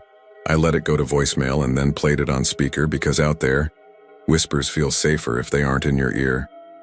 Same 7 seconds of road sound, but instead of breathing, a voice, thin and far like through a wall, said, "Tia, ya vengo. I'm coming, not I'm here, not I'm lost, just the promise you make when you can't do anything else." I called back. It rang once, twice. The third ring cut and an older woman answered, the crackle of a kitchen radio behind her and something metallic pinging like a pie plate cooling. "Bueno? I'm sorry to bother you," I said, and I knew even while I was saying it that there was no way to tell this right. "Somebody called me just now from this number. I just wanted to make sure they were okay." Silence. A breath. You can hear a person choosing which road to take when they're quiet on the phone. "¿Quién es? Who is it?" "My name's Cal, I'm on 281. She made a sound that could have been a sigh or a prayer getting folded in half. "No, hey, Nadi," she said. "There's no one." And then softer, as if she was saying it to herself and I was the unfortunate wall that happened to be listening. "Ya sabe que no llega." He knows he doesn't arrive. The line went dead like a light when a breaker kicks. The screen read, "Call failed." When I called back, it rang into nothing, and then a recording told me the number was not in service. I played the voicemail again. It had already vanished. Nothing in recent, nothing in deleted. The phone was as bland as a new plate. I sat there, long enough for the cold to argue its way back into the cab. An owl asked a question nobody answered. A rig somewhere turned over and coughed. I put the car in drive and rolled south because south felt like home right then, and because if somebody told me to keep going, I didn't want to know who. In Fremont, the gas station clerk had a towel over the coffee machine, and he lifted it, like a magician when I walked in. "Back already?" "Passing through," I said. I don't remember paying. I don't remember leaving. I do remember looking at my back seat one more time, because of course I did. There was nothing to see, except for one thing I hadn't noticed before or that hadn't been there. On the floor mat behind the driver's seat, 2 oval prints pressed into the rubber where somebody's shoes had dripped and then made dust stick. Not mud. There hadn't been rain enough for that. Caliche dust darkened by something clean. The ovals were too narrow for my boots. They were turned toward the door. Back in Alice, the UP line groaned and a train took its time. The whistle made that lonesome song that is 90% physics and 10% the voice of a thing that was never alive and wishes it were. I worked my route. I dropped the seals. I went home and showered, and my wife asked me why I was quiet, and I told her I was tired, and she said me too and kissed me. And I slept like a man who had decided not to decide anything that night. Weeks later, in line at the Valero on 44, the one with the hand-painted signs for breakfast tacos and a tip jar that says, "For college, Lowell," I heard 2 old men talk about the cold snap. One said he hadn't felt his fingers for a day and a half. The other said the wind out of the north makes the dead lean against fences to catch their balance. He said it the way you talk about one of those facts you can't prove and don't need to. Like how the light on the water tower looks green under certain clouds, and your uncle's old Oldsmobile always started better if you patted the dash. I said nothing and counted change and tried not to take that personally. Now when I drive that stretch, I keep my eye on the Falfurrias 37 sign out of habit. I tell myself I'm checking to see if it's still bent a little, that someone backed into the post at a bad angle once upon a time and no one has fixed it, but that isn't why. I know that. Sometimes the world sets a shape beside you and lets you practice seeing it until you think you made it up. The shoulder there is always clean when the northerns have their way. The wind scours every footprint. But once, last February, after a drizzle that left the highway the color of pewter, I saw a print in the thin film of wet that had dried along the gravel's edge. Not a clear one. Not the kind you photograph and put on a slide for a class. Just a darkened oval and beside it another, as if someone had changed his mind mid-step and turned toward the highway like he'd heard his name. I didn't stop. I drove on until the white posts switched to the next count and the fences pressed in and the mesquite made its little sounds. The heater blew hot. The cabin smelled like coffee and vinyl and whatever I had tracked in from the shop. The phone in my console black mirrored the stars. Ahead, the checkpoint's glow made a false dawn. Behind me, the town lights of Alice made their own. The space between them wasn't much, 20 miles, give or take. But on some nights, it feels like you cross more than distance there. If you pull over at the wrong spot and you've got room on your bench, you might hear a belt click and feel the temperature fall in a way that doesn't match the weather. And a boy with an orange letter on his chest might ask you for Premont as if he's telling you the only truth he has left. You will tell yourself you don't spook easy. You will say yes anyway. You will get to the city limit sign and discover what you already knew. Evidence is a generous word. The only thing I have is a call I didn't make to a number that isn't a number anymore and 2 ovals and dust I vacuumed without thinking, because my niece was coming with goldfish crackers. That's what I take out when the story asks me what I'm working with. That, and the way the K9 had lifted his head like a man remembering the lyrics after the first chorus. That, and the little half-print beside the gravel that was nothing any more than my name on a gas receipt is something. That, and a habit of checking my mirror at odd hours. I can tell you the weather exactly because that's how nights like that stay true in your mind. 48 degrees, wind out of the north, humidity low enough the stars shook. I can tell you the distances because they were worked into me before I was old enough to drive. Alice to Premont, an easy 20. Premont to the Brooks County line a stretch. The checkpoint glow a false promise like stadium lights on a Monday. I can tell you the sounds because they are the sounds every South Texas night makes if you give it a second to gather itself. Coyotes trying out jokes, an owl arguing with himself, the steady white hum of a highway moving freight and lies and love back and forth while the rest of us pretend to sleep. I can't tell you what he wanted besides a ride. I can't tell you what he was besides a boy who ran when they told him to. I can tell you this much. When the wind is sharpened down and the brush leans and the green signs throw their light into the cold so that everything looks like it's underwater, I keep a little room on the long bench of my back seat. I don't go past the county line without looking once. I don't expect to see him. That's not how it works here. You make your coffee. You look in the mirror. You answer the questions you can answer. Gas, tires, phone charged, music off so you can hear the world tell on itself. And sometimes, in the corner where the mirror shows just a sliver of the back, there will be a pale echo that doesn't belong to anything you can name. When that happens, I say evening, without turning. I don't ask for his name. I take the next 20 like they're the last 20 I get to drive at night.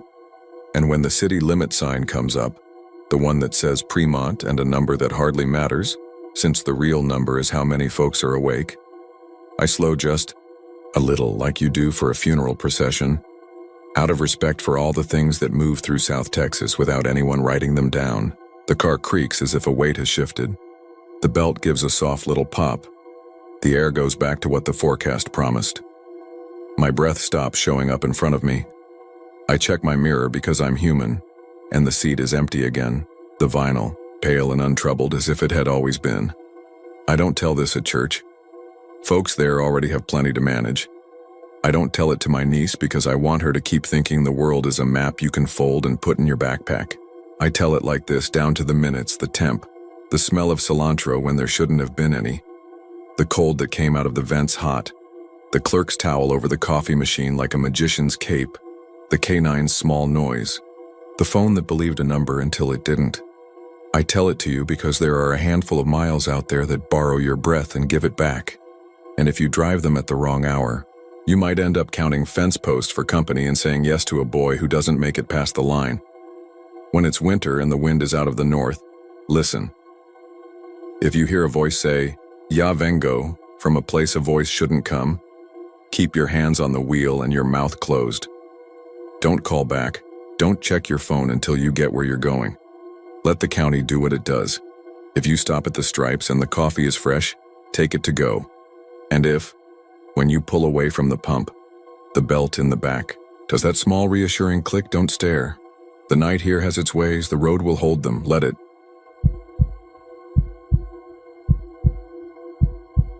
The first thing I heard was gravel moving like a man shifting his weight just outside my truck door. But when I clicked the dome light, nothing was there. Only the wind combing the Ocotillo and a cold that bit the cartilage inside my nose. Was parked on a caliche turnout off Terlingua Ranch Road, 6 miles north of 118, where the night is so clean you can hear a coyote pop its jaws across a dry arroyo. The sky was January hard, 37 degrees, a sliver of moon-bailing wire over the Chisos, and the kind of desert clarity that makes Alpine feel closer than the 80 miles it sits up 118. If I stood on my bumper, I could pick out the black stair steps of Santa Elena way south, and past them nothing but Mexico and more dark.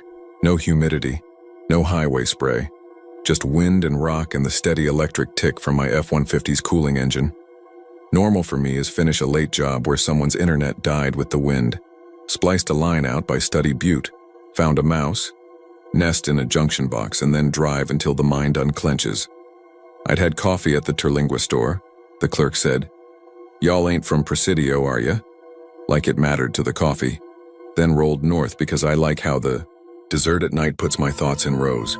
You pass the ghost town's lights, the pit at the Starlight gone quiet, 170 running empty along the river, and you remind yourself that Austin and San Antonio are only 5 hours and 4 hours away by 90 and 10 if you forget what fatigue does. To math, you keep a hand light on the wheel and count mileposts. You listen for night things to agree that you're not the loudest animal out. The first oddity wasn't the footsteps, it was the smell. On a dry night in the Big Bend, smells are honest. Creosote like green rain, mouse piss in the toolbox, hot dust when you brake too hard. What I smelled, sharp and wrong, was river. Wet silt and sun-warmed algae, like the Rio Grande had climbed. 1,000 feet of bad ground to breathe on my face. It came on the wind, went thin, then came again like someone working up the courage to knock. I told myself it was memory. I'd been down by the river 12 hours earlier, fixing that box, while 2 javelinas tried to decide if I was a problem they were big enough to solve. I'd washed my hands under a leaky spigot near the campground, and the water had that mineral bite you swallow, because it's colder than you expected. Maybe the smell stuck to my sleeves. Maybe I was inventing it to keep from hearing the wind say my name, my radio, Dead, because out here you bounce between alpine country and Presidio's hallways and find only AM preachers or silence, clicked on by itself. Not a station, just a low-room hush, the kind you get in a house where a refrigerator is about to stop and you don't know it. 3 seconds of that, then the faintest scrape like someone lifting a handset off a cradle phone. I reached. The sound died. The display went back to dashes. Okay, I said. Not to be brave, but to reconcile the part of me that keeps tools organized with the part that keeps stories organized. The wind was steady enough to sand my ears. A big-tailed owl took the ridge in 3 silent cuts, its body as certain as a ledger. Coyotes yipped far off, and a dog barked twice from someone's trailer up the road. That low-housed sound you hear from 2 miles away like it's behind you. I stepped out. January desert air goes in clean and comes out as smoke. My boots found the familiar crunch, and that crunch told me no one had been standing in that caliche a minute ago. I swept my light. Mesquite scrim, spoon clumps of sotol, the drunk geometry of ocotillo canes. It all shivered together and then held still like a classroom behaving when the teacher looks up. Oye, a man's voice said, soft as a man talking to himself after a long walk. I swung the light toward the cut in the fence where a 2-track fell away to a dry drainage. My beam made the ocotillo flash a dozen false arms. My breath went visible, and, honest? Quién? I said, because I know my few words and use them when a door is half open. Silence, the thick kind. Then farther off, the desert's own layered sound.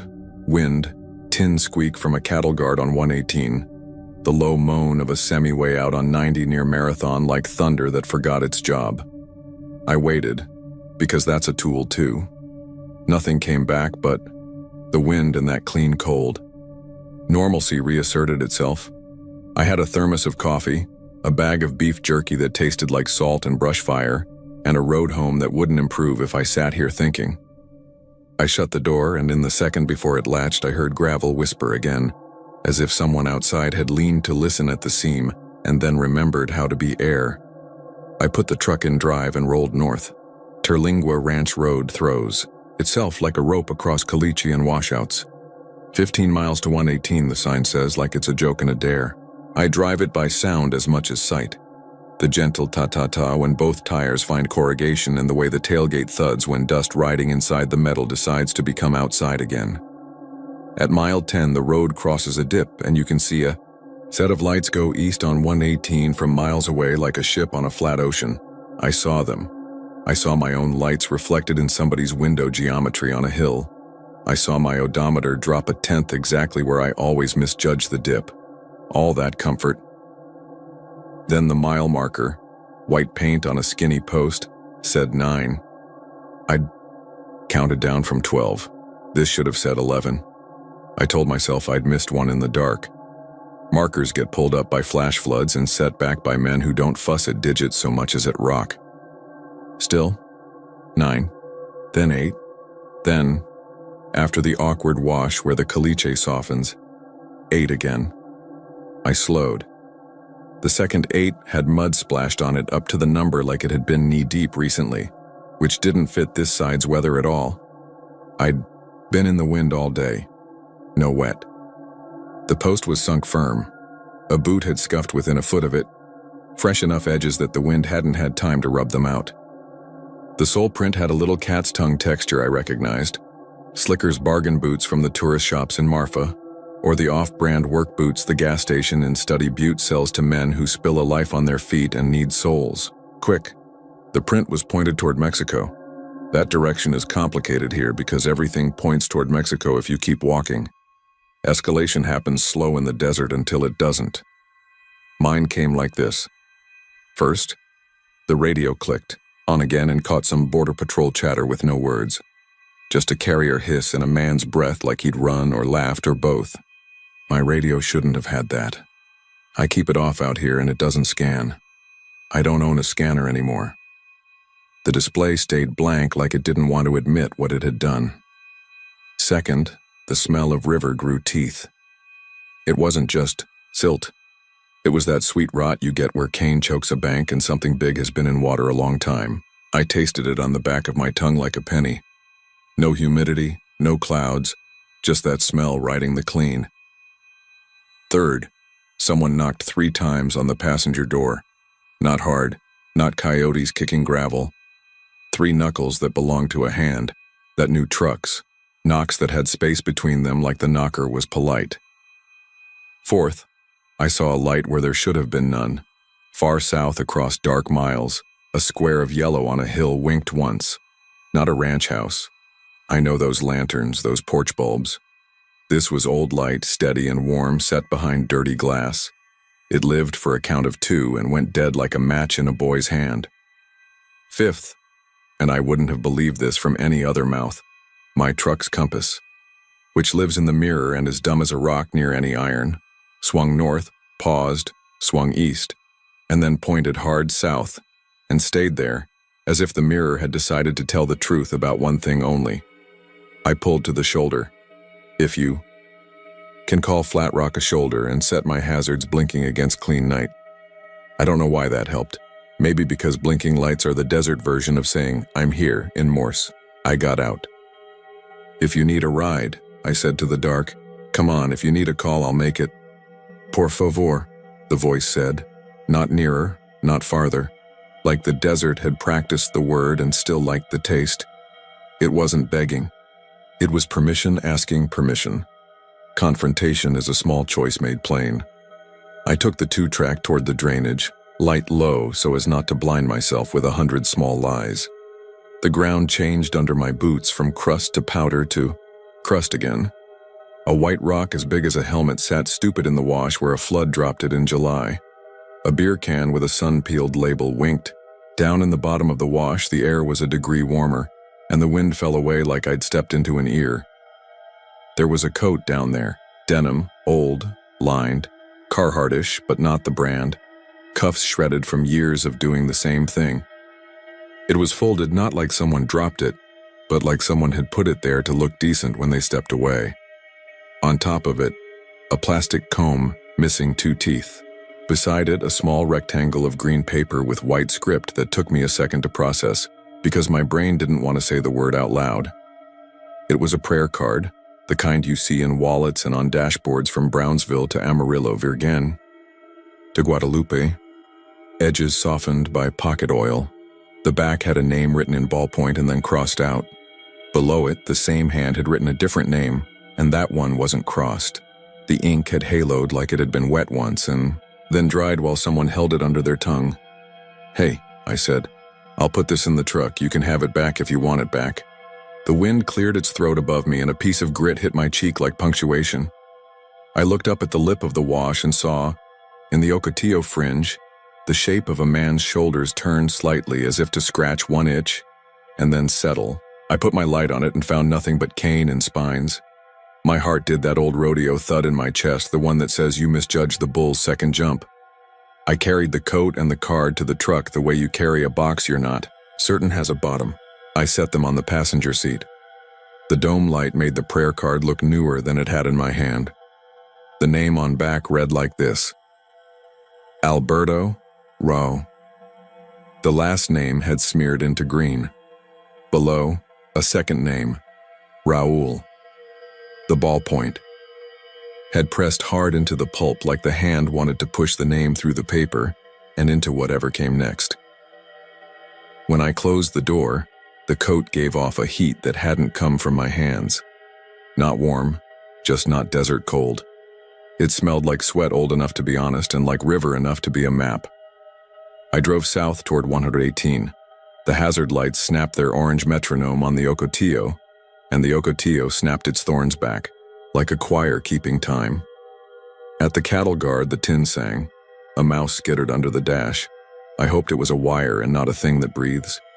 When the road met 118, I turned right toward Study Butte, even though Alpine was left and home. It wasn't a choice. It was a weight shift.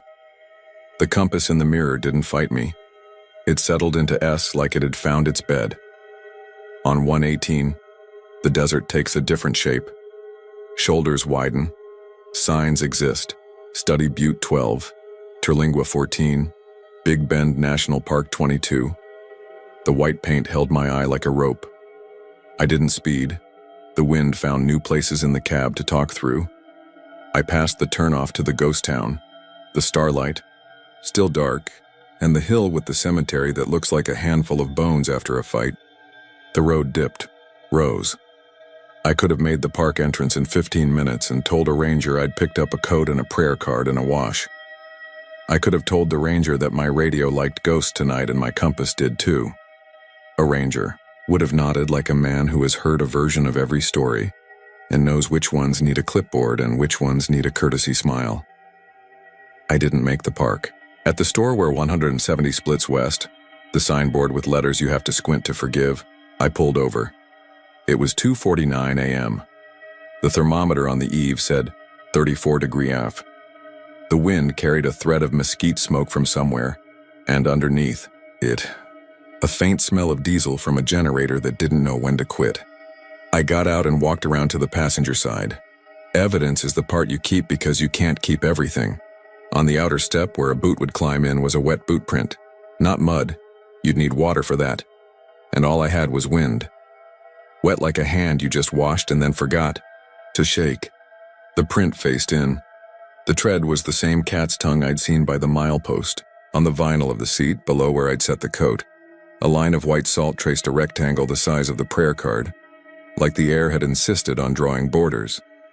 On the dashboard, above the glove box, one grain of sand hung stubborn, from static. The heater blew and that grain refused to choose a direction. I took one photo and then another because I didn't want my future self to forgive my present self for lying. The flash whitened my guilt. The water in the print began to arc at the edges as if it were trying to be salt and couldn't decide. I put the truck back in drive and pointed west on 170. The river road in the dark is a kind of math. You trade elevation for trust and you count your bets in curves. Legita slid past asleep. Resort lights reduced to quiet jewelry. The river drew near like a person who knows you. The stars leaned down and said, "You're small, but not gone." On one straight, I smelled wet soil the instant before the yar. Curve signed 15 mph with that Big Ben font you only see out here, as if typography can save you from physics. I did not see a man walking. I did not see a flashlight. I did not see a thing except the curve doing exactly what it does by day. At Closed Canyon's little turnout, I stopped. The wind there doesn't work, and then it does. The canyon throws its breath at you in a concentrate that tastes like old stone under a cathedral. I killed the engine and let the Guatemala of owls in space do their talk. "Raul," I said, to air that didn't belong to me, and felt foolish and correct at once. The name sat in the cab and began to mean itself the way names do when you say them 5 times, then mean more, then mean something you didn't plan. My phone lit on its own. No ring. The screen showed one thing. 0027 in a gray bubble next to unknown. Like a call had happened and I'd been too busy to respect it. I hadn't felt a buzz. The desert doesn't forgive you your notifications. I scrolled my recent calls. 2 entries sat on top of one another like cards in a drunk's hand. Unknown. 2:41 a.m. 027. Unknown. 2:40 a.m. year 027. Both had the tiny map pin on the right, the one that tells the phone where you were when you failed to be a better animal.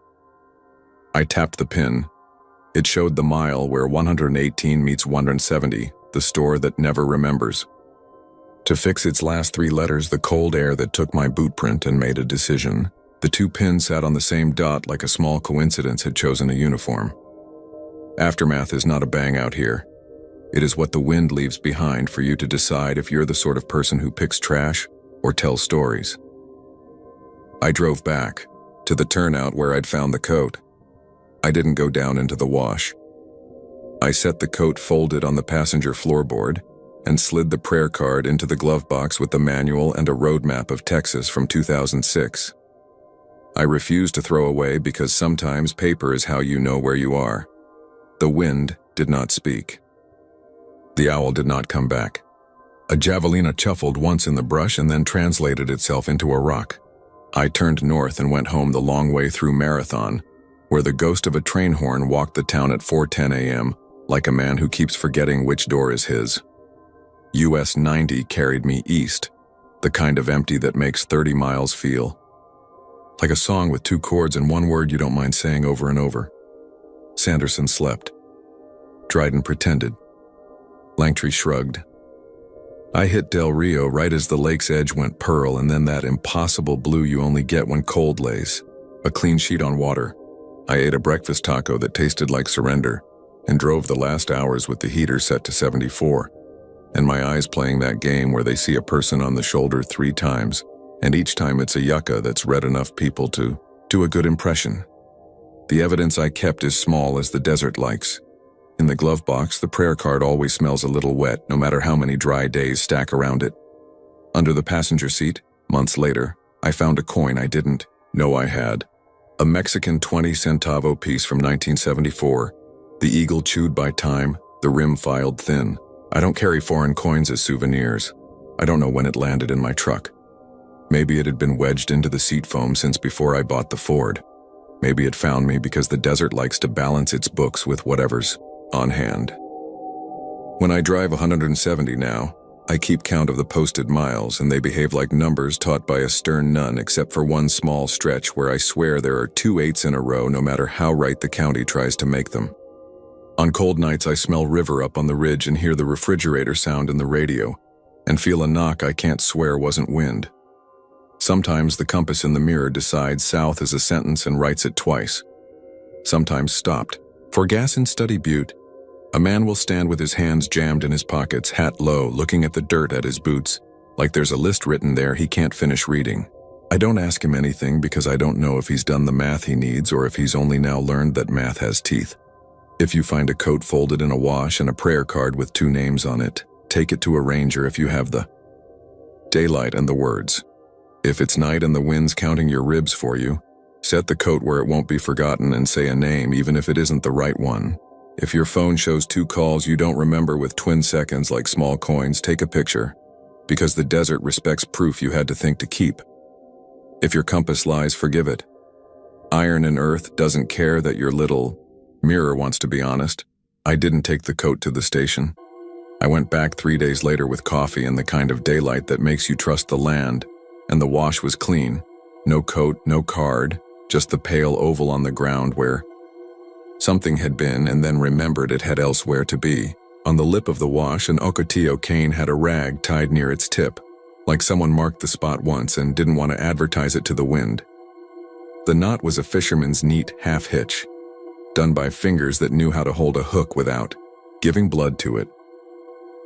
The rag had one word printed, the torn edge of some grocery sack from Ojinaga, a word that could have been gracias, or gracia, or racia, depending on how generous your eyes were with what was missing. I left it. You don't untie other people's markers out here. You don't finish other people's math. If you need a loud ending, the desert won't give it. It will give you a white post with the wrong digit once, a radio that admits to nothing, a boot print that dries to salt and then to nothing on a night when river smell curls around your truck, like an arm you didn't earn. It will give you a coin that lives under your seat until one morning a fingernail catches it and you say, huh, to no one.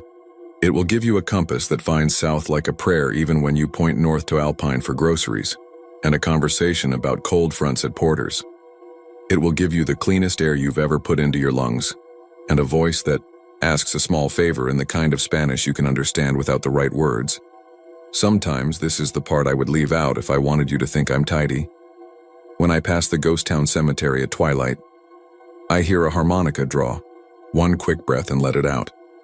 Not a song, just the border wind trying on a note, seeing if it fits. I roll my window down, let the January in and say, I hear you, into a place that won't ever say it back exactly, but keeps a ledger all the same. And when I check my call log at the end of those nights, there's a little gray line that says 0027 next to unknown, sitting 1 minute above another little gray line that says the same thing, and a pin that shows a piece of road where the desert let me hold a corner of somebody else's page. The voice came out of the surf the way a payphone used to ring in an empty bus station. Too clean for that hour, too sure it had the right number. I was halfway down Seawall Boulevard, Window cracked because the cab smelled like PVC glue from the last job, and the air shoved itself in, warm and salt-sweet. Dish with the kind of humidity that makes your shirt feel like it's remembering another life as a dish rag. You can hear the gulf breathe between the gaps in the seawall, long, patient, a mother shushing a restless kid. Neon from the 61st. Street Pier was throwing a weak carnival at the water, and somewhere behind me the refineries at Texas City hummed in their sleep like tired giants. No rain in the forecast, no wind to talk about, only a little mesquite sighing by the hotel lots and that thin grit that gets on your teeth this time of year when every surface is quietly making a paste of salt and sand. Normal night. Houston. To Galveston is 50-ish miles if you count from the loop, one straight shot down I-45. I'd left a little before midnight, truck bed loaded with a compressor, 2 coils, a tote of brass fittings, and a box of thermal switches in a sandwich bag. The cafe off 25th and Seawall, the one with shrimp and 2 clocks, one stuck forever at 10:11, had a walk-in that wouldn't hold temp. Tourist weekend starting, cook panicking, manager promising, cash tonight if you make it breathe. That kind of call pays your gas and then some. I know the rhythm. Bucky's Texas City for coffee, tolling over the causeway with the ghost of a crosswind, clatter past Broadway, hang that left toward the water. I've done refrigeration since I was 19, nights mostly, because people don't like their milk to get warm while they wait on you. The radio was between stations, AM preacher, then a Tejano song that sounds like someone wrote it to keep a truck awake. I let it fuzz. That's how I know I'm headed the right way. Static and sodium lights and the smell of fry oil from a drive-through that keeps its window cracked to let the night in. My phone had 3 bars, enough to text 20 mins to the manager and get back a string of praying hands. I parked nose out under the cafe's busted security light, the kind that clicks like a cricket every 20 seconds.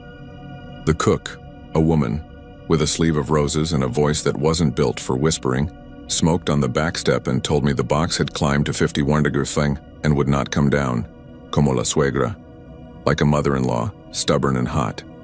We laughed because, you do. I went to work, shoulder deep in someone else's problem, the way a man does when the night is a job and not a story. The first oddity was small enough to misplace. I was on my back under the evaporator housing, staring up at a rust constellation, when the compressor kicked like a horse, fine, expected, and then under that I heard a horn from the ferry. It's a sound that lives here. 2 long, 1 short, round as a mouthful of gumbo. Nothing odd, except the angle of it was wrong. It didn't float from the east, where the ferry ties up to Bolivar. It came from behind the cafe, inland, as if a ship were parked in the alley. The cook didn't look up. The horn sounded again, turned thin like it had been farther away all along.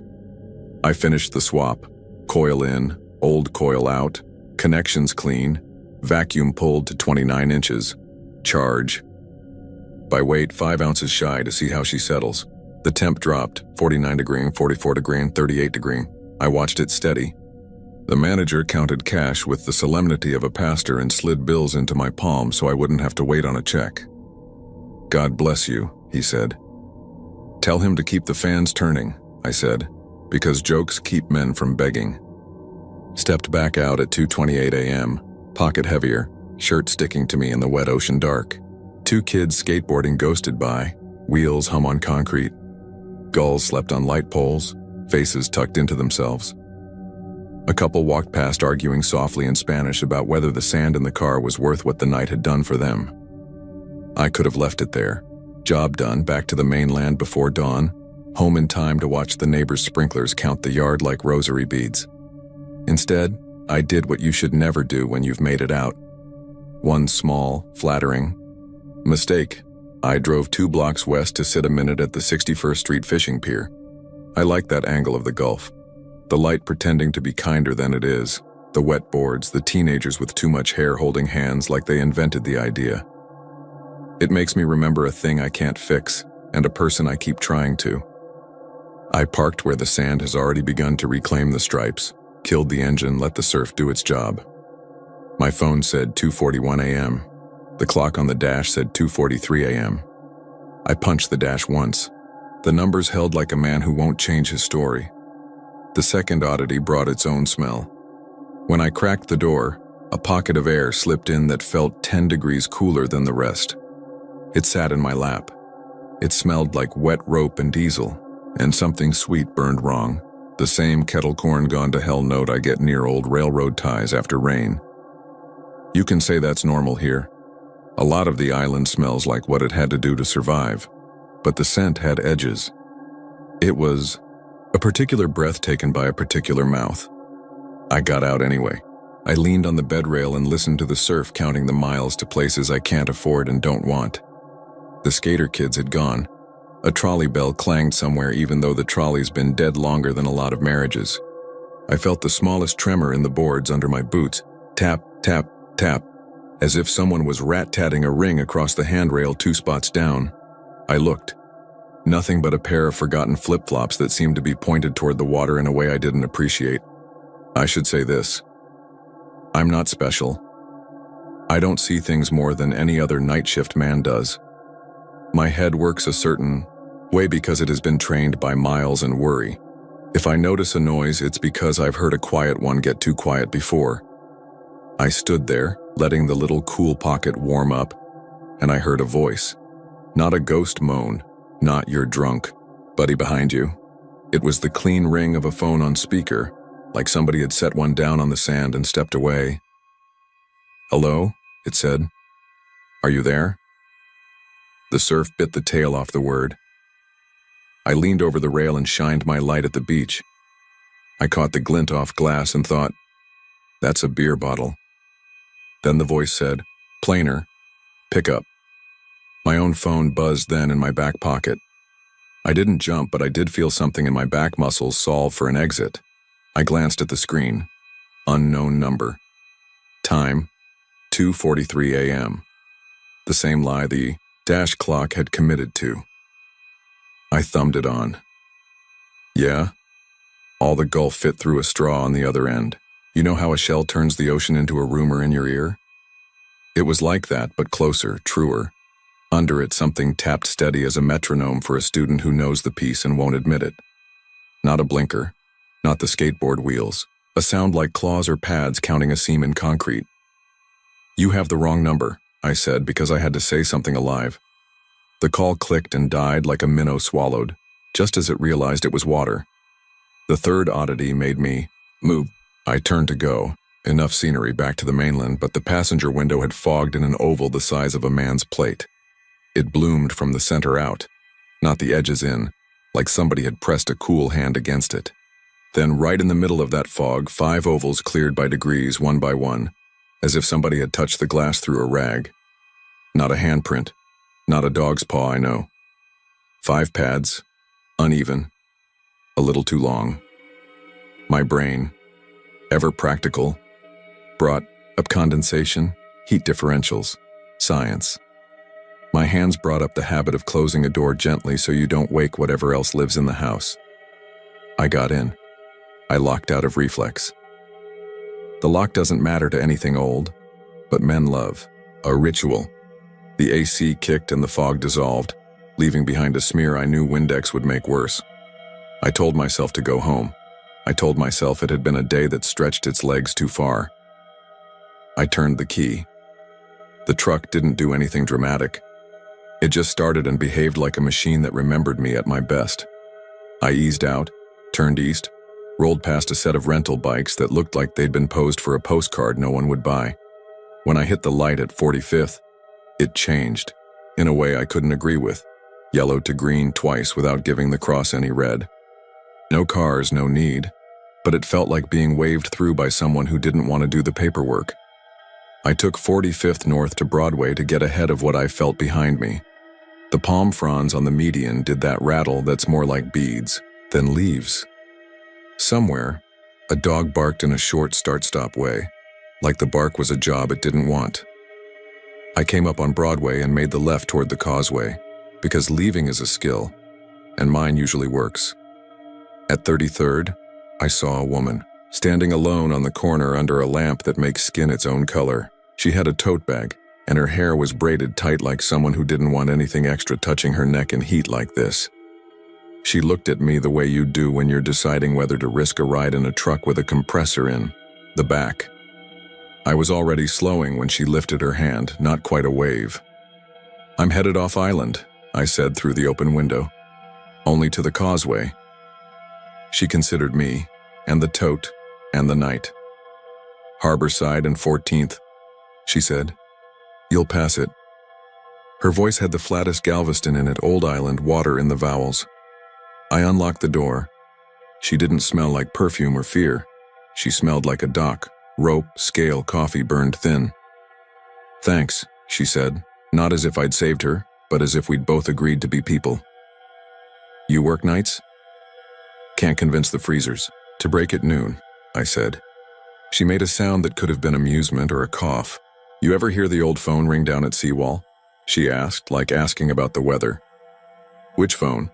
I said, even though I knew what she meant. "The one that doesn't exist," she said.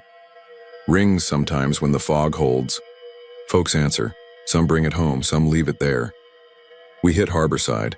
It's never quiet, not even at 3 a.m. Freight rattles somewhere. A container yard clicks its teeth. You swear you can hear Pelican Island turning in its sleep." I slowed at 14th. She touched the handle but didn't pull. "You know about the ferry?" she asked. "What about it?" "It calls people like anything else." She nodded toward the east, where the channel makes a black lane for steel and time. "Calls them even when they're not supposed to cross." She looked at the dash clock. It said 2:43 a.m. My phone in the cup holder said 2:41. She noticed both and didn't comment. "Thank you," she said finally, and got out. The tote looked heavier when she set it down than it had in her lap. She didn't close the door hard. She walked south toward Harborside, which is not where I would have gone. At the next light, my phone buzzed again. Unknown number. I let it ring. The sound soaked into the cab like wet into denim.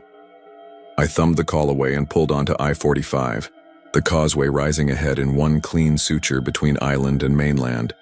The wind up there is its own thing. It has two jobs: push boats and prove points.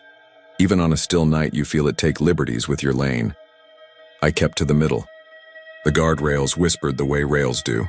If you go wrong here, the wrong won't be negotiable. Midspan, the gulf on either side flat as a story you don't believe. I saw the mile marker flash by. Green, clean. 3. A minute later, another 3. I've seen duplicated signs. I've taken them home for people who like dorm room decor in their 50s. This felt different, the way a wrong note in a hymn does. You don't know the music, but you know what didn't belong. I smelled the rope diesel sweet again and put a hand against the passenger glass like I could brace it from the outside. Tap, tap, tap. Came up from the door skin in an even, polite rhythm. Not begging, announcing. I didn't look right. I held the lane like I was balancing someone else's expensive pie. At the foot of the bridge where the wind stops calling itself your friend, the tapping slowed. It didn't stop. The radio found a station by accident, a preacher with a syrup drawl saying, "There's them roads that remember you more than you remember them." The station went to snow. My phone vibrated again, this time texting itself a message from the unknown number I hadn't saved. 2:43 a.m. ferry. I stared until the road made me choose between it and death. I chose the road. I took the exit for 1764 almost without deciding, swung under the overpass and headed back east toward the refineries because diesel always feels like an argument you can win. At the next light, I turned around again. I didn't like what I had done, and I didn't like what would happen if I kept doing it. The truth is, you can only loop the same mile of Texas so many times before the mile starts to loop you. Evidence. People want it, and I count myself among people. I had one useful thing to check. I pulled into a well-lit Valero, parked under the brightest bulb because that's another ritual that doesn't matter, and opened my glove box to fish out a ferry ticket I knew shouldn't be there. I've ridden Bolivar in every month. Bait. Runs, bites of air, but not tonight. Still, there it was. A thermal paper stub folded twice, damp at the edges like it had been in a wet pocket. Printed in light black, Bolivar Ferry, boarding 2:43 a.m. I held it by a corner and watched the letters loosen, the way that paper does when you ask it to prove the truth too often. On the back, someone had written a string of numbers in pencil, then smudged them with a thumb. They might have been a phone number, they might have been a tide table. They read now like a thought unfinished. I locked the stub in the console because men love little safes. I pulled back onto the feeder and made for the causeway again, because leaving is still a skill even when it's not working. The tapping returned at the midspan and quit at the bottom, like something was reminding me which half of the line belongs to who. On the mainland side, I could breathe without sharing. I took the first exit, parked behind a shuttered fireworks stand, and listened hard. Train horns from way inland, a coyote trying to find a friend in a ditch full of soda cans, the tick of my engine cooling like someone thinking of what to say next. I slept a little in the seat, not enough to count. When I woke, the dash said, 4:06. The sky behind me wore the promise of first light like a shirt someone folded wrong. My phone had no new calls. My window had an oval on it that only showed when the first sliver of day hit, and I breathed a fog across the glass. 5 pads, offset, a smear where the heel would go if this were a print belonging to something I could name without making myself a liar. Aftermath is small as a napkin sometimes. The cafe called 2 days later to say the box held steady even after a breaker tripped and the temp bounced. The manager said, "Whatever you did, it took." Like the right prayer finally found a door. The woman I dropped at Harborside, I kept driving that corner for a week hoping to see the braid and the tote, to tell her something like thanks or sorry without picking one. I saw a lot of people who weren't her. I saw the ferry at noon, kids tossing bread to gulls with the bored bravery of summer. I saw a phone at the end of a pier that had no cord and no service, face down in a little wet patch like someone had laid a fish back in the water and it had chosen to be a device instead. The ticket in my console has faded to blank. If you hold its slant to the light, you can make out the outline of a barcode and the ghost of 2:43 like the time itself had been printed in a different ink. My call log has 6 entries labeled unknown, each with a duration of 0, each stamped 2:43 in the AM, each attached to a location tag my phone insists is offshore. Every few weeks when the air's right and the refineries lean into their hymn, my passenger window blooms a fog I didn't ask for. It's not there for the man at the detail shop. It's not there for my sister when she borrows the truck. It's there for me. Morning angles only, 5 pads, a comet smear, a suggestion I don't scrub because Windex only convinces it to spread. If you're after a moral, I've got a cheap one that fits in a glove box. Some miles in Texas aren't geography so much as habits the night has learned. They are time with a shape. Seawall at 2:43 a.m., the causeway's mid-span where the wind has rights, the ferry calling from the wrong direction, Harborside's lamplight that makes faces into new people. Behave on them. Don't pick up the phone unless you intend to carry what it asks you to. Don't stop for the surf unless you can afford to be counted by something that likes to count. I still work nights. I still roll past the 61st Street Pier, sometimes and park too long. Habit is a leash on a dog that learned to walk you. Some nights the voice rings out as the wave breaks, clean as a ring in a silent room. And I touch my pocket like I could refuse the call and make that be enough. Some nights I answer. I say, "Yeah?" And the Gulf tries to climb into my ear, to tell me about ships and men and the number that sits in the middle of the night like a mile marker. Someone put up twice. I don't ask what it wants. I can't hold the answer. I do what you do when a neighbor you can't help brings you his worry. I sit with it. I keep my eyes on the line. I leave when leaving feels like my idea. And when I cross the causeway, back to a mainland that forgives exactly nothing, I keep the wheel steady and don't look right at the water, because I know the shape that keeps perfect pace with me, polite as a sheriff, patient as a debt, willing to set its mark on my glass, if I forget the manners that got me out of the night in the first place.